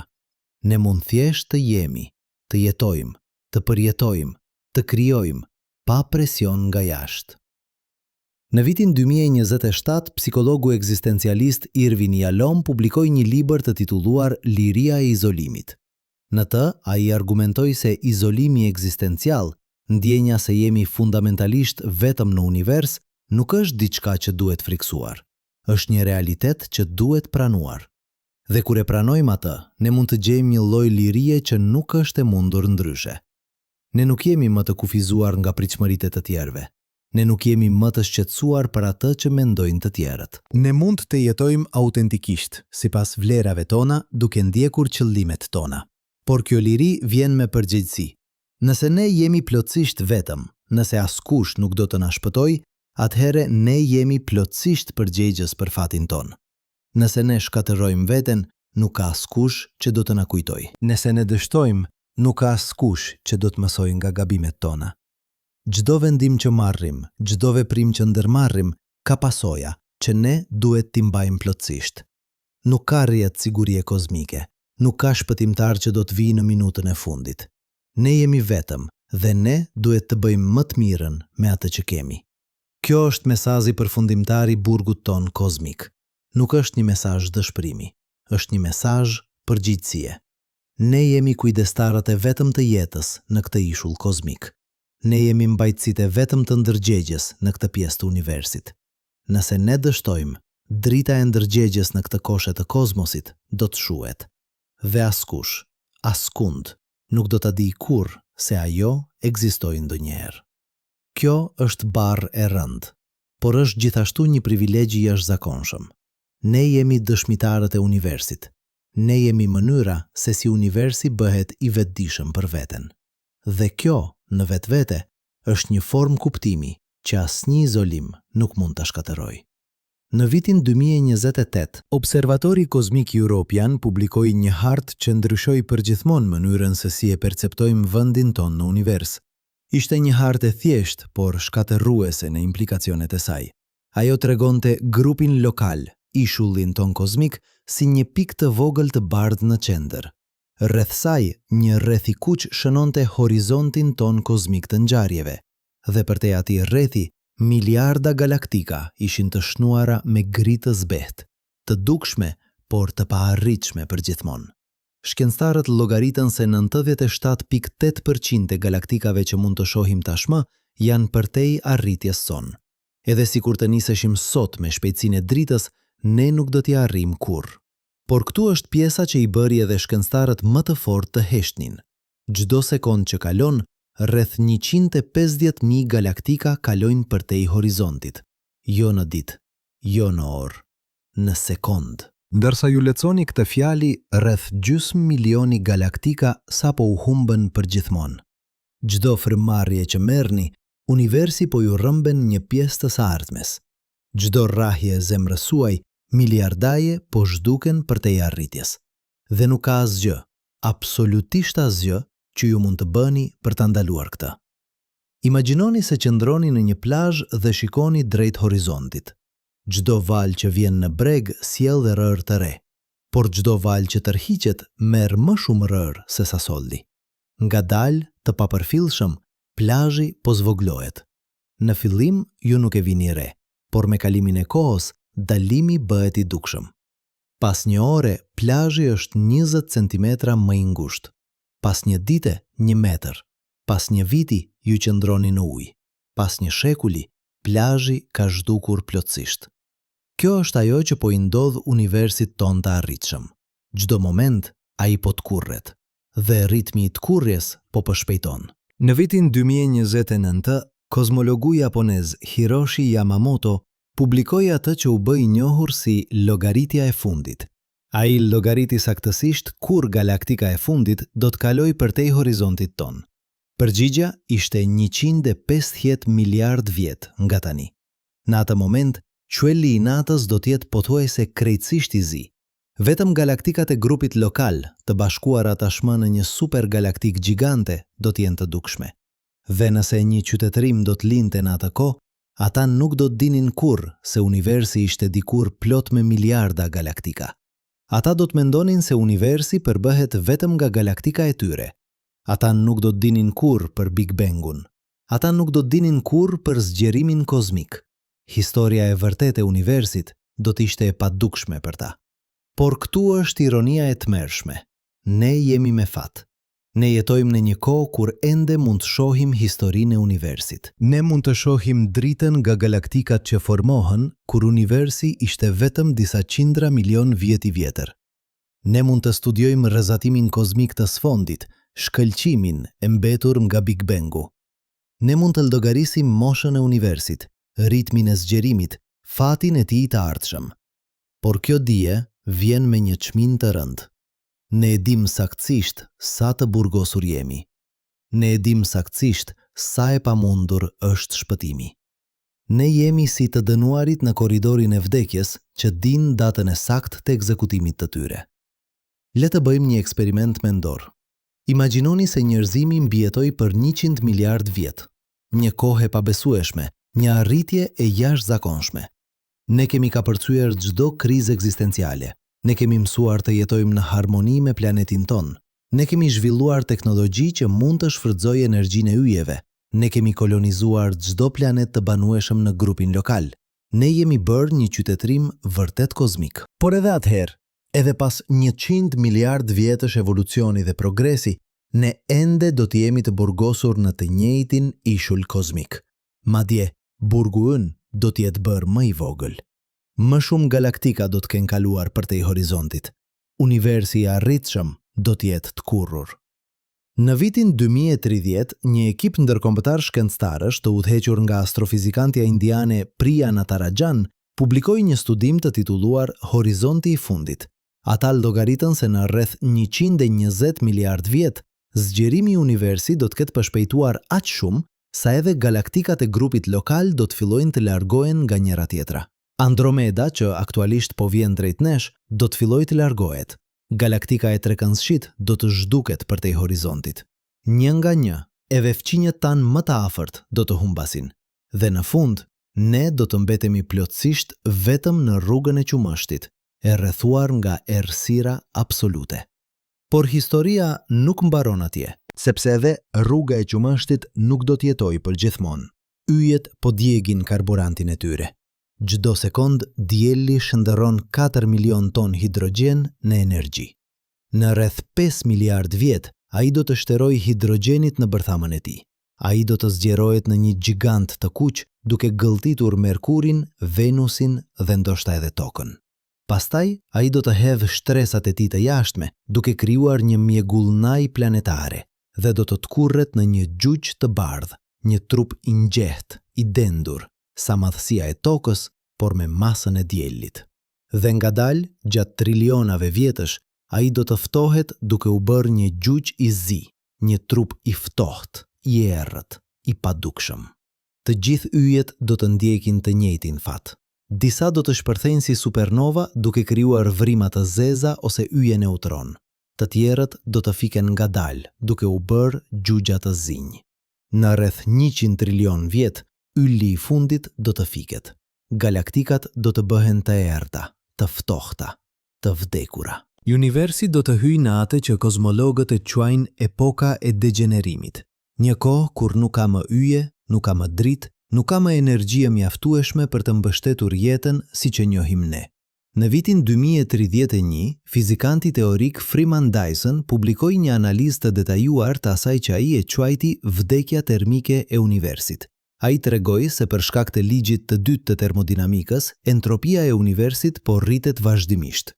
Çdo proces që ndodh, çdo reakcion kimik, çdo lëvizje grimcave rrit paksa entropin totale. Dhe entropia nuk mund të zvëglohet. Ajo mund vetëm të rritet ose të mbetet konstante. Kjo do të thotë se universi po lviz në mënyrë të pashmangshme drejt një gjendjeje të ekuilibrit termal, një gjendje ku të gjitha temperaturat janë të barabarta, ku nuk ka më gradient energjie, ku nuk mund të ndodh më asnjë proces. Kjo është vdekja termike. Një univers ku asgjë nuk ndodh, ku asgjë nuk mund të ndodh, ku koha ka humbur kuptimin, sepse nuk ka më ndryshim. Dyson llogariti se kjo do të ndodh në rreth 1 Google vjet nga tani. Një Google është 1 me 100 zero pas tij. Një numër kaq i madh sa truri njerëzor nuk mund ta konceptojë atë. Por edhe një Google vjet është i fundëm. Edhe universi ka një datë skadence. Por le të kthehemi në të tashmen. Le të kthehemi te ne, këtu, tani, në këtë moment të shkurtër kozmik, kur yjet ende shkëlqejnë, kur galaktikat ende janë të dukshme, kur jeta ende është e mundur. Çfarë duhet të bëjmë me këtë njohuri? Si duhet të jetojmë duke ditur se jemi të burgosur në një ishull kozmik që po të kurret, në një univers që po vdes ngadalë? Këtu është ku shumica e njerëzve bëjnë një gabim kritik. Ata dëgjojnë për burgun kozmik dhe mendojnë: atëherë asgjë nuk ka rëndësi. Nëse ne nuk mund të shpëtojmë, nëse gjithçka do të mbarojë përfundimisht, atëherë pse të përpiqemi? Kjo është një përfundim i natyrshëm, por është thelbësisht i gabuar, sepse rëndësia nuk vjen nga përhershmëria, ajo vjen nga përvoja. Në vitin 2032, neuroshkencëtarja amerikane Lisa Feldman Barrett publikoi një studim revolucionar mbi natyrën e ndërgjegjes.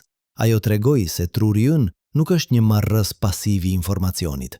Ai është një generator aktiv i kuptimit.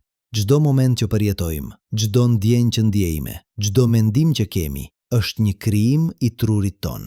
Realiteti që përjetojmë nuk është realiteti objektiv atje jashtë. Është një model që truri ynë ndërton, bazuar në të dhënat sensoriale dhe pritshmëritë tona. Kjo do të thotë se kuptimi nuk është diçka që zbulojmë në univers, është diçka që krijojmë në mendjet tona. Kur shikojmë një perëndim dielli dhe e gjejmë atë të bukur, bukuria nuk është në fotonët që arrin në retinën tonë. Ajo është në interpretimin që truri ynë i jep atyre fotonëve. Kur dëgjojmë muzikë dhe ndjehemi të prekur, emocioni nuk është në valët e zërit. Ai është në reagjimin që truri ynë ka ndaj atyre valve. Kuptimi është një fenomen subjektiv, i brendshëm, i krijuar nga vetë ndërgjegja, dhe këtu është e vërteta e çliruese. Nëse kuptimi është diçka që ne krijojmë, atëherë burgu ynë kozmik nuk mund ta shkatërrojë atë. Eve sikur të jemi të izoluar përgjithmonë, eve sikur çdo gjë që bëjmë të humbas përfundimisht, momentet e përvojës son ende kanë vlerë.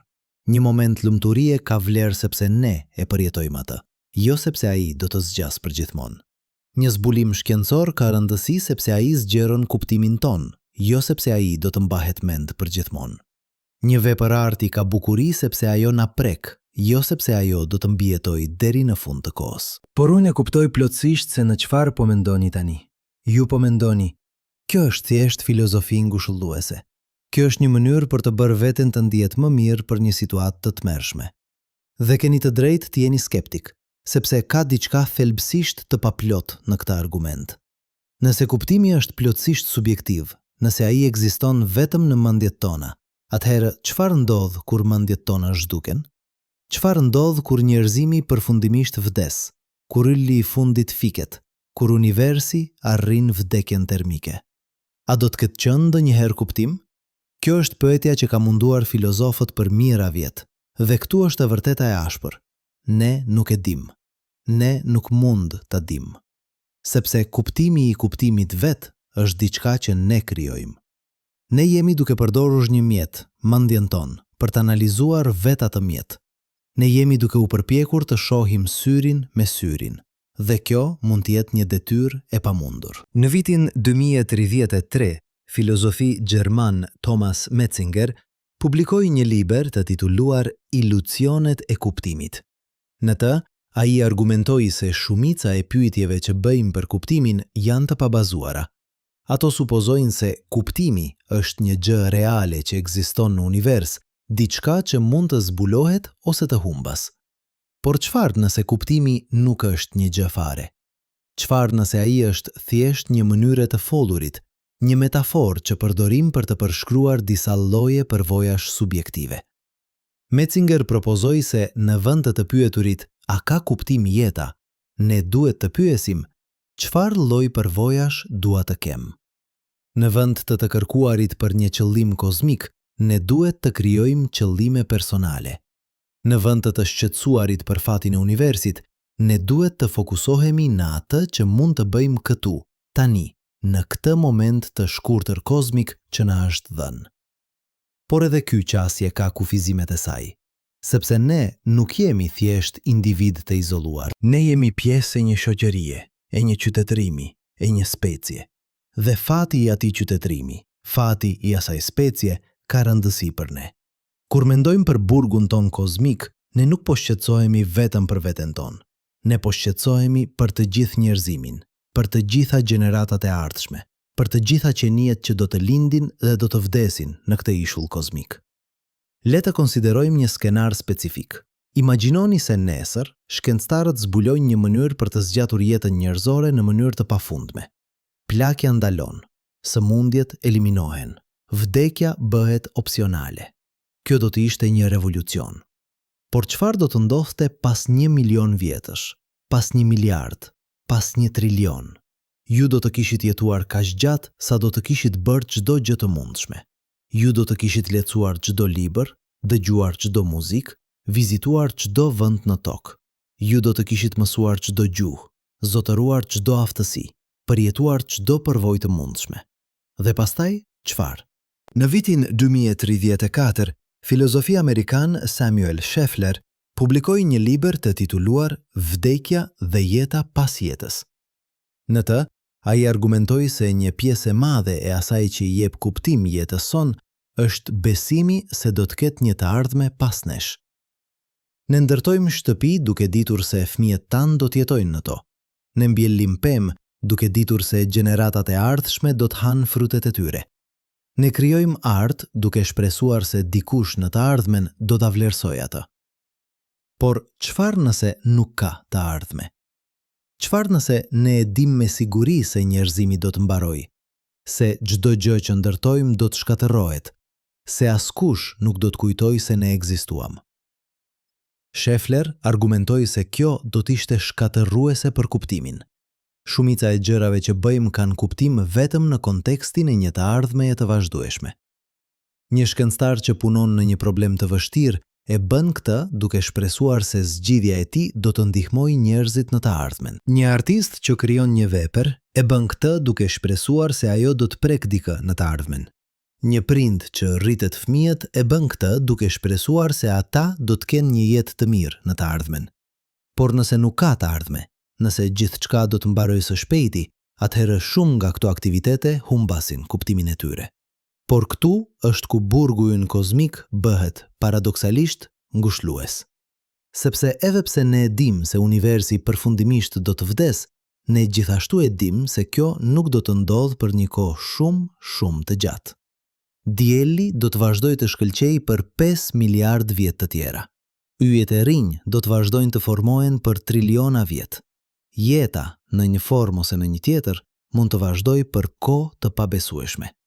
Dhe kjo do të thotë se ka ende një të ardhme, ka ende gjenerata që do të vinë, ka ende arsye për të ndërtuar, për të krijuar, për të shpresuar. Në vitin 2035, astrofizikanti britanik Martin Rees publikoi një ese të tituluar Optimizmi kozmik.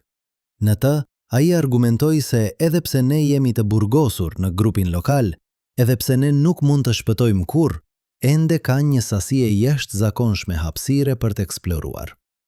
Grupi lokal përmban rreth 50 galaktika.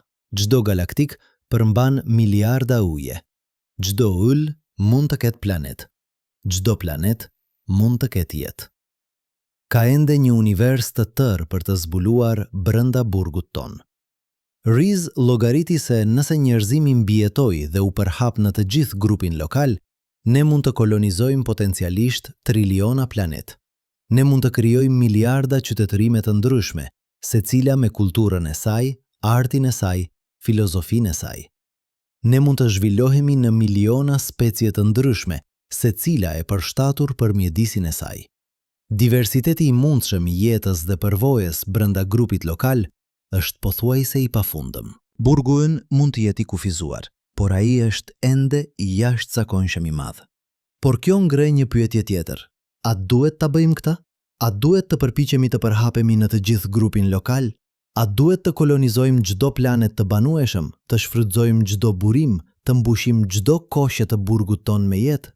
Apo a duhet të mbetemi këtu, në tokë, të kënaqur me atë që kemi, duke pranuar kufizimet tona? Në vitin 2036, etikantja mjedisore amerikane Kate Rawls publikoi një libër të titulluar Etika e ekspansionit. Në të, ajo argumentoi se ekspansioni kozmik ngre pyetje etike serioze. Nëse ne përhapemi në planet të tjerë, ne do të shkatërrojmë pashmangshëm ekosistemet ekzistuese. Edhe nëse ato ekosisteme nuk përmbajnë jetë inteligjente, ato ende kanë vlerë. Ato janë eksperimente unike të evolucionit, krijime të rralla të natyrës. A kemi ne të drejtën të shkatërrojmë ato për të zgjeruar qytetërimin ton? Rawls propozoi se në vend të ekspansionit të pakufizuar, ne duhet të fokusohemi në qëndrueshmërinë. Ne duhet të mësojmë të jetojmë brenda kufive të planetit ton, të ruajmë burimet tona, të mbrojmë ekosistemet tona. Burgu ynë kozmik, në këtë kuptim, nuk është një kufizim, është një mësim. Ai na mëson se burimet janë të kufizuara, se zgjerimi i pafundëm është i pamundur, se ne duhet të gjejmë mënyra për të jetuar në harmoni me mjedisin ton. Por ka një kundër argument të fuqishëm. Nëse ne nuk përhapemi, nëse ne mbetemi në një planet të vetëm, ne jemi jashtëzakonisht të cenueshëm. Një asteroid i vetëm, një shpërthim i vetëm supernove, një pandemi e vetme globale dhe njerëzimi mund të zhduket. Të gjitha vezët tona janë në një shport, dhe nëse ajo shport bie, gjithçka humbet. Përhapja në planet të tjerë, në sisteme të tjera ujore, në galaktika të tjera, është një formë sigurie. Ajo garanton se edhe nëse një katastrofë shkatërron një pjesë të qytetërimit ton, pjesë të tjera do të mbijetojnë. Në vitin 2037, biologu evolucionist britanik Richard Dawkins publikoi një artikull të tituluar Quote 3Z. Në të, ai argumentoi se përhapja është një imperativ biologjik. Çdo specie që nuk përpiqet të zgjerohet, që nuk përpiqet të kolonizojë habitate të reja, është e dënuar të zhduket. Evolucionit nuk i intereson etika. Ai shpërblen vetëm mbijetesën dhe riprodhimin. dhe në shkallë kozmike, mbijetesa kërkon diversifikim, shpërndarje, ekspansion. Por edhe Dawkins pranoi se ka një tension këtu, sepse ekspansioni i pakufizuar në një univers të kufizuar është i pamundur. Në një moment, ne do të mbushim të gjithë grupin lokal, dhe pastaj çfarë? Ne do t'jemi ende të burgosur vetëm në një burg më të madh. Dhe burimet e atij burgu, edhe pse të mëdha, janë ende të fundme. Yjet do të fiken, energjia do të shteroj, entropia do të rritet, dhe në fund, edhe një qytetërim që ka kolonizuar një galaktik të tërë do të përballet me të njëjtin fat, zhdukjen. Kjo është e vërteta përfundimtare e burgut ton kozmik. Nuk ka shpëtim, nuk ka zgjidhje, nuk ka mënyrë për të shmangur fatin. Ligjet e fizikës janë absolute dhe ato na kanë dënuar. Por këtu është pyetja që duhet të bëjmë. A është kjo vërtet një dënim apo është thjesht realiteti? Mendoni për këtë. Çdo gjë në univers është e përkohshme. Çdo yll do të fiket, çdo galaktik do të shpërbëhet, çdo vrim e zezë do të avullojë. Asgjë nuk zgjat përgjithmonë. Kjo nuk është një dënim. Kjo është thjesht natyra e realitetit. Përhershmëria është një iluzion, një fantazi që ne kemi krijuar sepse na frikson vdekja. Por vdekja nuk është e kundërta e jetës. Ajo është një pjesë e jetës, dhe e njëjta gjë është e vërtet në shkallë kozmike. Fundi i universit nuk është një tragjedi, është thjesht një fazë në cikel. Por çfarë vjen pas fundit?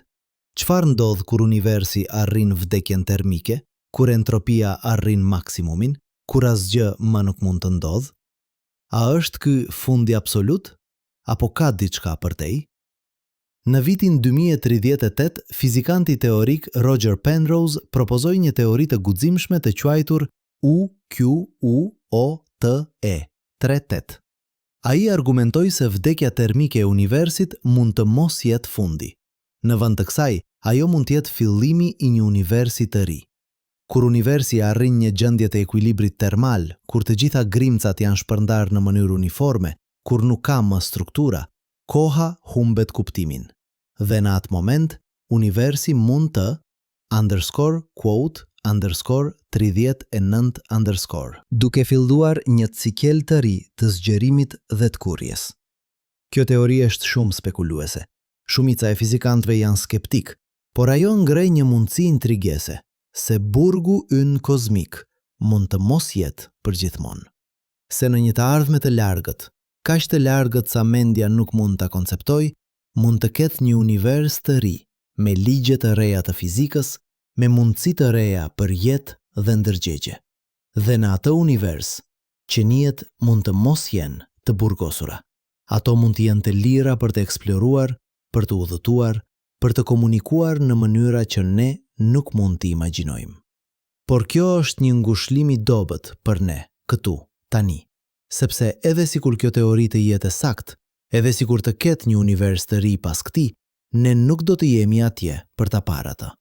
Çdo gjurmë e ekzistencës son do të jetë zhdukur për kohë të paimagjinueshme, përpara se ai universi i ri të fillojë. Ne do të jemi të harruar plotësisht, sikur të mos kemi ekzistuar kurrë. Dhe kjo, në fund, është mesazhi i burgut ton kozmik. Jo se jeta është pa kuptim, jo se ne nuk duhet të përpiqemi, por se ne duhet të pranojmë kufizimet tona. Ne duhet të pranojmë vdekshmërinë tonë, jo vetëm si individ, por si specie, si qytetërim, si pjesë e këtij universi. Ne jemi të përkohshëm, ne jemi të kufizuar, ne jemi të burgosur. Dhe kjo është në rregull, sepse brenda këtyre kufive, brenda këtij burgu, ende ka hapësirë për bukuri, ende ka hapësirë për dashuri, ende ka hapësirë për zbulim, për krijim, për përvojë. Ne nuk mund të shpëtojmë nga galaktika, por ne mund të krijojmë art që na prek. Ne mund të ndërtojmë marrëdhënie që na plotësojnë. Ne mund të zbulojmë të vërteta që na çuditën. Ne mund të jetojmë jetë që kanë kuptim, jo sepse ato do të zgjatin përgjithmonë, por sepse ato janë të jetuara plotësisht, autentikisht, me vetdije. Burgu ynë kozmik nuk na merr lirinë, Ai thjesht përcakton kufit brenda të cilëve ajo liri ekziston. Dhe brenda atyre kufive ne jemi ende të lirë të zgjedhim. Të zgjedhim se si të jetojmë, të zgjedhim se çfarë të vlerësojmë, të zgjedhim se çfarë lloj qytetërimi të ndërtojmë. Këto zgjedhje kanë rëndësi, jo sepse ato do të ndryshojnë fatin e universit, por sepse ato ndryshojnë përvojën tonë të jetës. Këtu, tani, në këtë moment të shkurtër kozmik që na është dhënë, dhe ndoshta, në fund, kjo është e gjitha që mund të kërkojmë. Jo përhershmëri, jo shpëtim, por mundësinë për të jetuar, për të përjetuar, për të qenë të vetëdijshëm edhe për një moment në këtë univers të jashtëzakonshëm, të misterit, të bukur. Ne jemi të burgosur, por ne jemi gjithashtu të gjallë. Dhe kjo, në vetvete, është një mrekulli që asnjë burg nuk mund ta shkatërrojë. Por le të ndalemi për një moment. Le të kthehemi te pyetja që ndoshta ju ka munduar që nga fillimi i këtij udhëtimi. Pse? Pse universi është ndërtuar kështu? Pse ekziston ky kufir absolut? Pse ne jemi të dënuar të jemi spektator të një kozmosi që nuk mund ta prekim kurrë? Këtu është e vërteta që shkencëtarët rrallë e pranojnë hapur. Ne nuk e dim. Pas një shekulli të relativitetit, pas dekadash të mekanikës kuantike, pas mijëra eksperimenteve dhe vëzhgimeve, ne ende nuk e kuptojmë pse shpejtësia e dritës është ajo që është. 300.000 kilometra në sekond, jo 301, jo 299.000, saktësisht 300.000. Pse? Fizika mund të përshkruajë se si funksionon universi, por ajo nuk mund të shpjegojë pse ai funksionon kështu. Në vitin 2029, filozofi i fizikës Tim Modlin publikoi një ese të titulluar Misteret e mbetura. Në të, ai listoi pyetjet fundamentale që fizika moderne nuk mund t'i përgjigjet. Pse ka 3 dimensione hapësirore dhe një kohore? Pse grimcat kanë masat që kanë? Pse konstantet fundamentale të natyrës kanë vlerat që kanë? Nëse ndonjë prej këtyre vlerave do të ishte edhe pak ndryshe, universi do të ishte krejtësisht i ndryshëm. Yjet nuk do të formohen, atomet nuk do të ishin të qëndrueshme, jeta do të ishte e pamundur. Disa shkencëtarë argumentojnë se kjo është prova e kuote 4.1 të universit, se universi duket sikur është dizajnuar posaçërisht për të lejuar jetën. Por kjo ngrej një pyetje edhe më të thellë. Dizajnuar nga kush? Për çfarë qëllimi? Dhe këtu shkenca arrin kufirin e saj. Këtu ne hyjmë në territorin e filozofisë, të metafizikës, të pyetjeve që ndoshta nuk kanë përgjigje. Ndoshta universi është një nga një numër i pafundëm universish, secili me ligje të ndryshme të fizikës, dhe ne thjesht ndodhemi në një ku ligjet lejojnë jetën, sepse vetëm në një univers të tillë mund të ketë qenie që bëjnë pyetje. Kjo është ideja se ne vëzgojmë një univers të përshtatshëm për jetën, sepse nëse nuk do t'ishte, ne nuk do t'ishim këtu për ta vëzguar atë. Por kjo nuk shpjegon vërtet asgjë.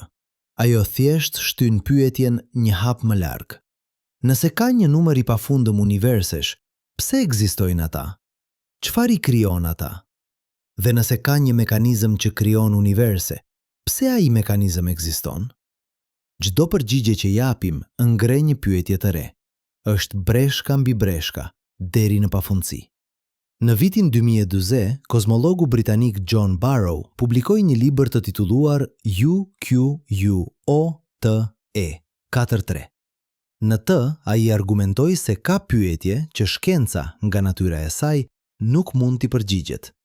Jo sepse ne nuk jemi mjaft të zgjuar, jo sepse ne nuk kemi teknologjinë e duhur, por sepse ato pyetje janë përtej fushës së shkencës. Shkenca mund të studiojë se si funksionon universi, por ajo nuk mund të studiojë pse ekziston universi. Ajo nuk mund të studiojë çfarë ka jashtë universit nëse jashtë ka ndonjë kuptim. Ajo nuk mund të studiojë çfarë ishte përpara Big Bangut nëse përpara ka ndonjë kuptim.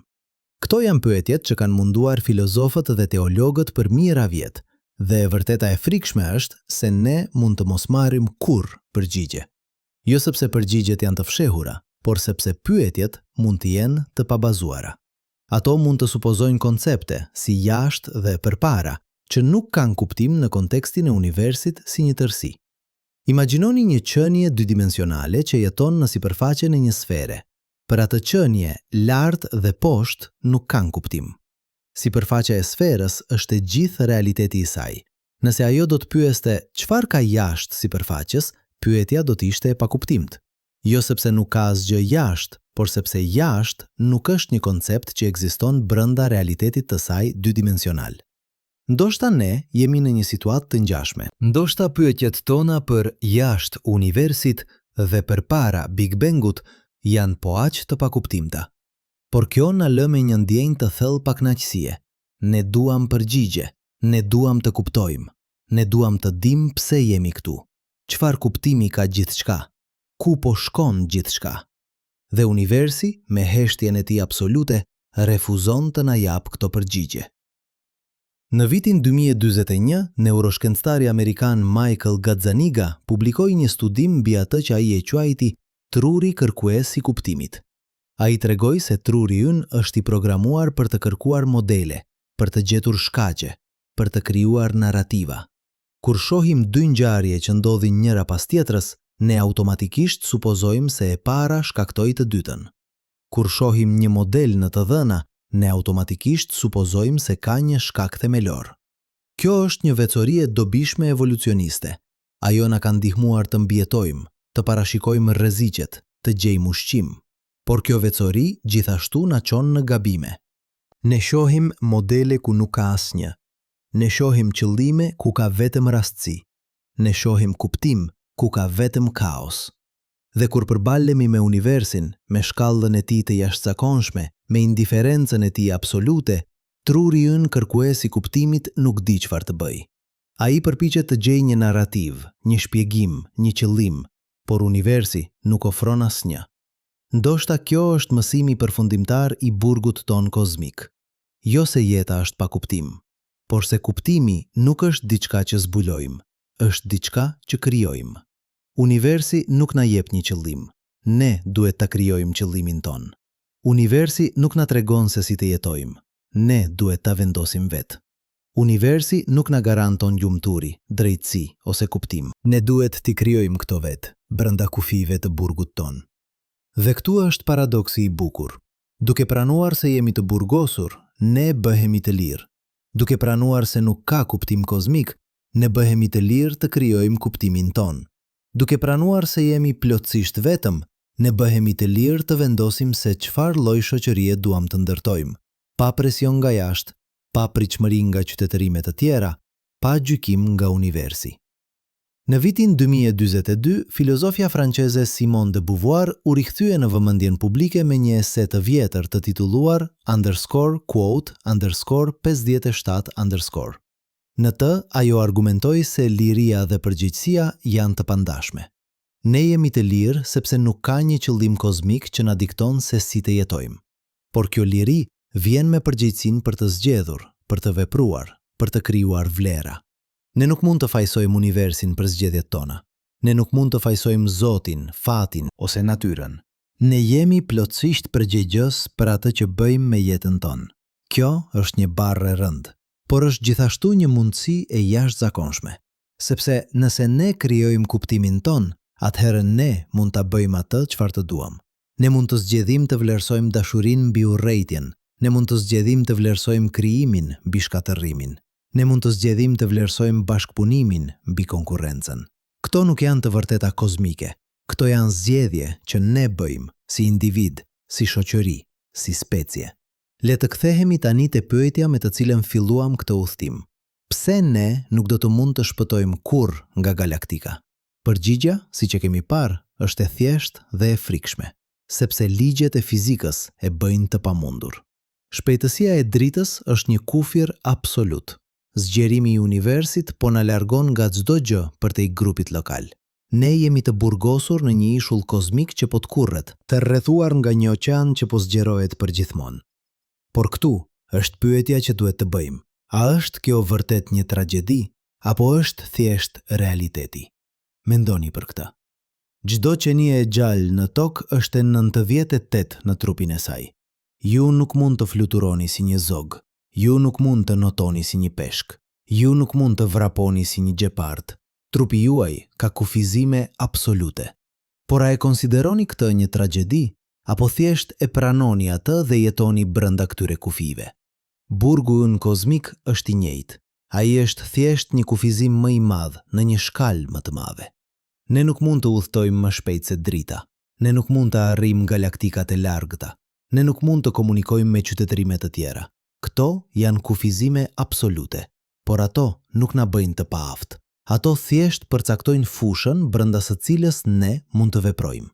Dhe ajo fushë, edhe pse e kufizuar, është ende e jashtëzakonshme e madhe. Grupi lokal përmban rreth 50 galaktika. Rruga e Qumështit vetëm përmban 200 miliard yje. Sistemi ynë diellor përmban 8 planet, 10 hëna, miliona asteroide. Toka vetëm përmban miliona specie, miliarda njerëz, një diversitet të pafund të kulturave, gjuhëve, ideve. Ka ende një univers të tërë për të eksploruar, për të kuptuar, për të përjetuar brenda burgut ton. Në vitin 2043, astrofizikanti amerikan Neil deGrasse Tyson publikoi një ese të titulluar _quote_59_. Në të, ai argumentoi se ne jemi jashtëzakonisht me fat që jetojmë në këtë moment kozmik. Ne jetojmë në një kohë kur yjet ende shkëlqejnë, kur galaktikat ende janë të dukshme, kur jeta ende është e mundur. Ne jetojmë në një kohë kur ne mund të shohim historinë e universit, nga Big Bangu deri tani. Ne jetojmë në një kohë kur ne kemi zhvilluar teknologjinë për të studiuar kozmikën, për të kuptuar vendin ton në të. Kjo nuk do të zgjas për gjithmonë. Në të ardhmen e largët, kur të gjitha galaktikat e largëta kanë kaluar përtej horizontit, kur qelli i natës është pothuajse krejtësisht i zi, qytetrimet që do të lindin nuk do të kemë këtë privilegj. Ata nuk do të dinë kurrë për Big Bangun. Ata nuk do të dinë kurrë për zgjerimin kozmik. Ata nuk do të dinë kurrë se universi ishte dikur plot me miliarda galaktika. Historia e vërtet e universit do të jetë e padukshme për ta. Ne, në këtë moment, kemi një dritare unike në historinë kozmike. Dhe kjo është një dhuratë e jashtëzakonshme. Por ka diçka edhe më të thellë këtu. Diçka që shkencëtarët rrallë diskutojnë, por që filozofët kanë medituar për mijëra vjet. Fakti që ne mund të bëjmë këto pyetje, që ne mund të studiojmë universin, që ne mund të kuptojmë ligjet e fizikës, është në vetvete një mrekulli e jashtëzakonshme. Mendoni për këtë. Universi ekzistoi për rreth 9 miliard vjet përpara se toka të formohej. Ai ekzistoi për rreth 13 miliarde 800 milion vjet përpara se njerëzimi të shfaqej. Për shumicën dërmuese të historisë kozmike, nuk ka pasur askë për ta vëzhguar atë, askë për ta studiuar atë, askë për ta kuptuar atë. Universi thjesht ekzistonte, i pavetdijshëm për veten. Dhe pastaj, në një koshe të vogël të një galaktike mesatare, në një planet të vogël që rrotullohet rreth një yli mesatar, diçka e jashtëzakonshme ndodhi. Materia u organizua në forma gjithnjë më komplekse. Molekulat u bën qeliza, qelizat u bën organizma. Organizmat zhvilluan sisteme nervore, sistemet nervore zhvilluan trurje, dhe trurjet zhvilluan ndërgjegje. Dhe për herë të parë në historinë e këtij universi, një pjesë e universit u bë e vetëdijshme për veten. Atomet që formohen në zemër të yjeve, që u shpërndan në hapësirë nga supernova, që u grumbulluan në planet, që u organizuan në qeliza, që u bën trurje, tani po mendojnë për origjinën e tyre. Universi, nëpërmjet nesh, po bëhet i vetëdijshëm për veten. Në vitin 2044, filozofi amerikan Thomas Nagel publikoi një ese të titulluar UQUOTE60. Në të, ai argumentoi se ndërgjegja nuk është një aksident. Ajo nuk është një produkt ansor i evolucionit. Ajo është një veçori fundamentale e universit, po aq fundamentale sa masa, energjia ose hapësira. Universi, në një kuptim të thellë, kuote 61, të bëhet i vetëdijshëm për veten. Dhe ne, së bashku me çdo qenie tjetër e vetëdijshme në univers, jemi mënyra se si ai arrin këtë. Kjo është një ide e guximshme dhe shumë shkencëtarë refuzojnë atë. Por ajo ngrej një pyetje intriguese. Çfarë nëse burgu ynë kozmik nuk është një aksident? Çfarë nëse ai është një veçori e nevojshme e një universi që po bëhet i vetëdijshëm për veten? Çfarë nëse izolimi ynë, kufizimet tona, vdekshmëria jon janë të gjitha të nevojshme për të krijuar llojin e ndërgjegjës që ne kemi? Mendoni për këtë. Nëse ne do të ishim të pavdekshëm, nëse ne do të mund të udhtonim kudo në univers, nëse ne nuk do të kishim kufizime, a do të vlerësonim jetën në të njëjtën mënyrë? A do të krijonim art, muzikë, poezi? A do të ndiheshim dashuri, humbje, dëshirë? Ndoshta kufizimet tona, burgu ynë, vdekshmëria jon, janë ato që na bëjnë njerëzor. Ndoshta ato janë ato që i japin kuptim përvojës son. Në vitin 2045, poeti amerikan Ocean Vuong publikoi një koleksion të titulluar Quote 62. Në të, ai eksploroi idenë se bukuria ekziston vetëm brenda kufive. Një poem është e bukur sepse ajo ka një fillim dhe një fund. Një jetë është e çmuar sepse ajo është e shkurtër. Një moment është i ëmbël sepse ai nuk zgjat përgjithmonë. Nëse gjithçka do të zgjaste përgjithmonë, asgjë nuk do të kishte vlerë. Është pikrisht përkohshmëria, kufizimi, vdekshmëria që i jep kuptim përvojës. Dhe kjo, ndoshta, është mësimi përfundimtar i burgut ton kozmik. Jo se ne duhet të dëshpërohemi, jo se jeta është pa kuptim, por se kuptimi vjen nga pranimit e kufive tanë, nga jetesa plotësisht brenda tyre, nga vlerësimi i çdo momenti sepse ai nuk do të zgjas përgjithmonë. Kur shikoni në qiellin e natës, ju po shikoni në të kaluarën. Drita nga Andromeda që shihni sot u nis 2.500.000 vjet më parë. Drita nga galaktikat e largëta u nis miliarda vjet më parë. Ju po shikoni një univers që nuk ekziston më në atë formë. Yjet që shihni mund të jenë vdekur tashmë. Galaktikat që shihni mund të jenë përplasur me të tjera. Qytetërimet që mund të kenë ekzistuar atje mund të jenë zhdukur për kohë të gjatë. Por këtu është e bukura. Edhe pse ju nuk mund t'i arrini ato galaktika, edhe pse ju nuk mund të komunikoni me ato qytetërime, edhe pse ju jeni përgjithmoni i izoluar, ju ende mund t'i shihni ato. Drita e tyre ka udhëtuar në përhapësirë për miliarda vjet për të arritur te ju. Dhe në atë moment, kur ajo dritë godet retinën tuaj, kur truri juaj e përpunon atë, kur ju bëheni të vetëdijshëm për ekzistencën e asaj galaktike të largët, diçka e jashtëzakonshme ndodh. Ju, një qenie e vogël në një planet të vogël, jeni bërë pjesë e historisë së asaj galaktike.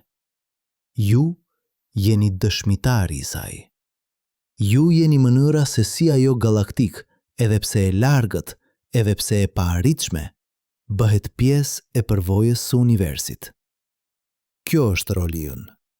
Jo të udhtojmë në çdo koshe të universit, jo të kolonizojmë çdo galaktik, por të jemi dëshmitar, të jemi pjesa e universit që është bërë e vetëdijshme për veten.